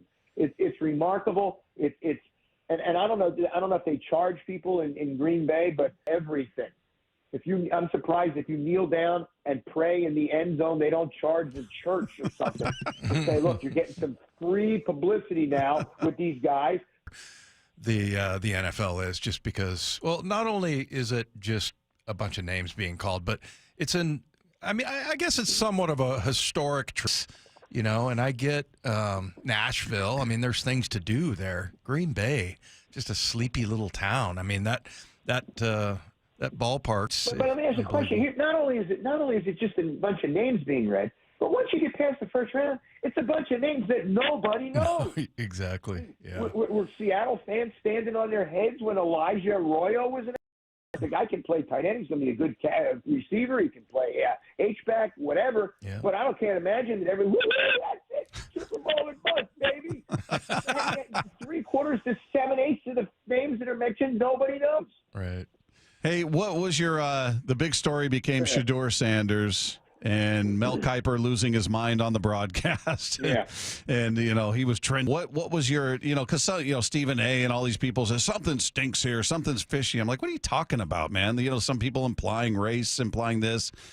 Look, man, maybe it was just true what we were hearing leading into it, that the interviews were not great, that he didn't come off well in these interviews, and apparently, boy. Well, first of all, talent will be picked no matter what. It's the stuff that comes with it is sometimes. But the thing that was the first thing about, he was not as good as the first mock drafts had him. Everybody looked at the name. They looked at a 72% completion percentage before he started working out, before he got measured, and before everybody really looked at the tape. And they said, when he wasn't a top 5 pick, there's something wrong. So the first thing is, I don't think, from what I've been hearing and reading, et cetera, he's not as great a player as people and do their jobs and keep their mouth shut. And I don't think he's the problem. I think it's his daddy. And the thing is, when Deion was playing and was broadcasting, everybody liked him. But when he starts saying, we're going to pull Eli Manning here, well, Eli Manning was the no doubt drop dead, can't argue about it, number 1 overall pick. That's a big difference between a guy who probably isn't a first rounder. Then they're going to think, okay, Deion's going to have a microphone in his face from August, and he's going to be complaining, my son isn't being used properly. Does a coach and a general manager really need to hear that every day from him? Do they need to have him, And so he went, quarterback Dylan Gabriel. How'd you like to be Dylan Gabriel? Right? You're 3rd rounder. He's a 5th rounder. You should be getting more reps than him. You should be playing in the exhibition games in the second quarter. I'm going to work, and he'd show up there with a plain white T-shirt and a pair of sweatpants and do his job. Yeah, and say nothing. They don't want that show. They don't even want it out of the stars, but they put up with it because those guys deliver. Yeah, it's a little bbit sad for me because I think Deion's trying to still can't believe this is true, that they retired his number. I mean, Shedeur's they're going to number. retire it. Yeah, I think they're going to. Yeah, he and Travis Hunter, they're going to retire his number. Yeah. And it's like, sorry, we're not even going to retire your jock strap. Well, I don't know. It's almost like Deion's trying to change things. Like a jersey retired typically. Is it maybe 15, 20 years? Yeah. Maybe 10? No doubt. Yeah, it's just that part of it I think was kind of sad. these teams don't want a sideshow coming in as a rookie. Yeah. They don't want someone coming in that's going to be a problem. And this guy's going to be a problem if we listen to his problem. Now, and as you said, Bob, at the very beginning of this meandering discussion, that, you know, I'm the one that's meandering, that he yeah. And they don't, you know, and sometimes it's like, listen, I got this guy rated here. Where do you have him? Am I wrong? Am I not seeing something? And they may say, well, yeah, how do you? And you're like, I don't want anything to do with him. Plus, you had the fact that, for better or worse, right? Sam Darnold's in Seattle. Fields is with the Jets. We got the two-pipe cinch to go to the Steelers. So what it seems like is you've got the quarterback carousel stopped going after Cam Ward because no other team was in dire. Jackson Dart at the second pick of the first round. I don't know how that's going to work out. Dart's very inconsistent. So, and this is a general manager and a coach that need to win now, or they could be fired in October. I think it was a weak QB draft and not a lot of demand, and the outside stuff was just too much. He is El Hombre, Michael Bradley, with us each and every week. If you miss him, appreciate you, my friend. We'll do it again next week. So long, suckers. There he goes, everybody. There he goes. Before we get Flash back during a swing and early BP, he's getting imaging done now. Tacoma outfielder Rylan Thomas is en route to Seattle just as a just in case. That's why I never had muscle pulls, Bob. I just don't have them. Don't have them. There's nothing to pull. Nothing to pull. Yeah. Oh, that's too bad. Yeah. Boy, the injury bug early with this team. Well, hopefully we're getting it out of our system. Let's hope so. Let's hope so. All right. Let's find out what we learned. This is a house of learned doctors. What you just said is one of the most insanely idiotic things I have ever... Lefko, what did we learn today? Well, we learned it's a good thing that this show specifically doesn't work in Buffalo. About wide receiver is one of the dumbest arguments I've heard. Wow. I think they lost their credibility as soon as he said, we went with John. All about that. He was your guy. favorite for a while. Oh, man. Yeah. He just disappeared. But this is hilarious because this is a kind of the, it would be like John Schneider calling into to our show. I mean, it's the flagship station there in Buffalo. Finally, the GM had enough. Yeah, that's exactly right. That was hilarious to me. And I just instantly put, okay, what if that's John Schneider talking to our show? Yeah, got to have a show and everything. But come on, man. But yeah, at some point he rattled off that for 8 weeks in a row they had season in the playoffs, including the world champion Philadelphia Eagles, and he pretty much just laid out his case one by one by one. You guys wanted Rosen, we went with Allen. We scored this many points. We had this team without Stephon Diggs and blah blah. He had his ammunition ready to go. Yeah, I it's funny you mentioned Josh Rosen. I hadn't thought about him for years, and I was trying to remember what was the one thing that I think he said something about. Well, I'm more than a football player, or something like that. I'm like, no, for millions and millions of dollars right now, you are a football player. The end. That's it. Yeah, he drove me nuts. And can you imagine him instead of Josh Allen? Oof. What else did we learn? Those hosts would have something to talk about then, even more so in Buffalo. Yeah. So, well, we learned that Dave had kind of a rough initiation to special teams in the NFL. As I mentioned to him, I didn't really play special teams in college. And that was always because you were too. It's funny. I think it was kind of a college thing, and also that era, and that people didn't really pay attention to special teams that much. But really, what you should do is put your best players out there. Having to play, I just remember Rusty Tillman screaming at me in the meeting room, and telling me that his grandmother could cover kicks better than I could. That was a fast, big woman. Really tough. All right. Hard head. Bob always trying to, he's always trying to bail me out. I really appreciate that. Really fast grandma. That's right. Large lady who could really hit and run. Yeah, I appreciate you for that, Bob. No, yeah, it was Rusty. He made special teams. He made, I can't remember. I think his middle name was Andrew or something, but yeah, he made a big deal out of it and made it important. It is. important. It I think totally is. It's so. I think forever it was thought of that aren't good enough to start. Yeah. And in a lot of cases, that's still true. It's still the depth guys that are part of it. But we'd see even back when Pete was here with the Legion of Boom, you'd see Richard and Earl and all this. What else did we learn? Well, we learned that Dave loves Dylan Moore. Dylan Moore, I mean, maybe he could be an everyday, and then he start doing well, and everybody is like, oh, you're in love with Dylan Moore. What am I supposed to do? I can't wait till we interview Dylan. I'm gonna tell him that exact thing. Well, it's going to be a while now. You're over here shaking your head. Yeah, I'm throwing my arms up in the air. I'm like, oh, what? I didn't try to reinvent baseball or anything. I tried staying in my lane. I like Dylan Moore. I think you made a suggestion that he should be the everyday second baseman at one point, at which point the texters unleashed on you. The problem was his hitting, particularly against righties. Right. He's batting .253 against righties.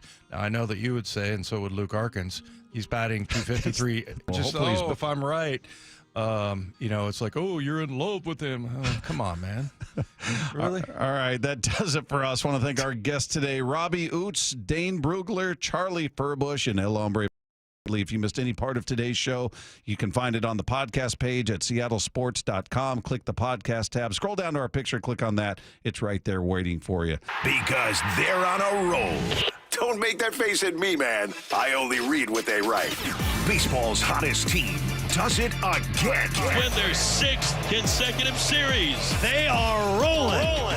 Tonight, Mariners, Angels. First pitch at 6:40 with Wyman and Bob taking you up to pregame at 5:30. Don't miss a pitch on Seattle Sports on 710 or the Seattle Sports app.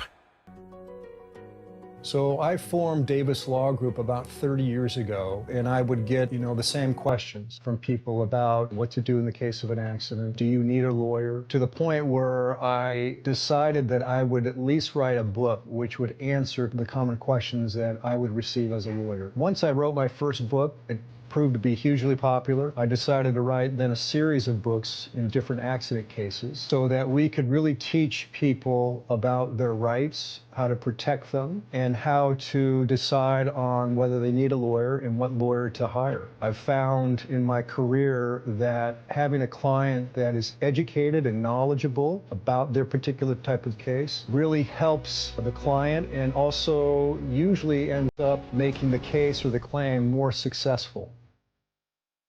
To get your free copy of any of my Washington accident books, visit WashingtonAccidentBooks.com. We've all been there, sleepless nights, wondering if your business's security service is really protecting what matters. At Bay Alarm, we can put your security insecurities to bed. Our advanced technology and personalized support ensure you can rest easy knowing we're here for you. BayAlarm.com. The Puyallup RV Show, May 1st through 4th. 400 new and used RVs, plus manufactured homes. Over 1,000 floor plan options. It's your best chance to save all year. Browse the exhibits, chat with the experts, free parking. Tickets at PuyallupRVShow.com. Sponsored by Progressive Insurance. You ever try fixing your car and realize you're missing that one part? Yeah, been there. That's why eBay's my go-to. They've got millions of parts, guaranteed to fit. I'm talking brake pads for when yours have seen one too many miles of stop and go. Oil filters, because you don't mess around with your engine care. Even got this cold air intake on my watch list. I might just go for it. To keep the ride cool and your DIY streak hot. Find all the parts you need at prices you'll love. Guaranteed to fit every time. eBay. Things people love. Eligible items only. Exclusions apply. The sports calendar is heating up, and with ESPN Bet Sportsbook, you can go from checking news and stats to placing bets in just a couple of taps. Stream games, bet live, and get exclusive offers when you link your ESPN account. Right now, you can get $100 in bonus bets when you make your first $10 wager. Download the ESPN Bet app and sign up with promo code JOEQ to get started today. That's JOEQ, JOEQ. Must be 21 plus. Gambling problem? Call 1-800-GAMBLER. Terms and conditions apply. See app for details. Offer not available in New York. Wesley Financial Group is not a law firm. Are you a victim of the timeshare trap and think there's no way out? I'm Chuck McDowell, founder of Wesley Financial Group, the original timeshare cancellation expert. And I'm here to tell you that there is a way out. All you need to do is give my office a call. I will send you a timeshare exit information kit absolutely free, explaining how the timeshare industry works and your options for cancellation. Call Wesley now for your free info kit. 800-371-0505. 800-371-0505. This is a story of the one. As a maintenance specialist for university housing, he knows college students can major in wear and tear. Plus, housing so many students doesn't leave a lot of room to house all the supplies he needs. That's where Grainger comes in. With over 1 million industrial-grade products and fast, dependable delivery, Grainger carries the quality products he needs so he doesn't have to. From a new door hinge to a whole new faucet. Call, click Grainger.com, or just stop by. Grainger, for the ones who get it done. Subscribe to the Seattle Sports YouTube page to find new and exclusive content from your favorite shows and personalities daily. Just head to YouTube, search Seattle Sports, and click subscribe. Wesley Financial Group is not a law firm. Are you a victim of the timeshare trap and think there's no way out? I'm Chuck McDowell, founder of Wesley Financial Group, the original timeshare cancellation expert. And I'm here to tell you that there is a way out. All you need to do is give my office a call. I will send you a timeshare exit information kit absolutely free, explaining how the timeshare industry works and your options for cancellation. Call Wesley now for your free info kit. 800-961-5544. 800-961-5544. You ever try fixing your car and realize you're missing that one part? Yeah, been there. That's why eBay's my go-to. They've got millions of parts, guaranteed to fit. I'm talking brake pads for when yours have seen one too many miles of stop and go. Oil filters, because you don't mess around with your engine care. Even got this cold air intake on my watch list. I might just go for it. To keep the ride cool and your DIY streak hot. Find all the parts you need at prices you'll love. Guaranteed to fit every time. eBay. Things people love. Eligible items only. Exclusions apply. Dave Wyman here for my friends at Harley Exteriors, a local company serving all of Western Washington for the past 23 years.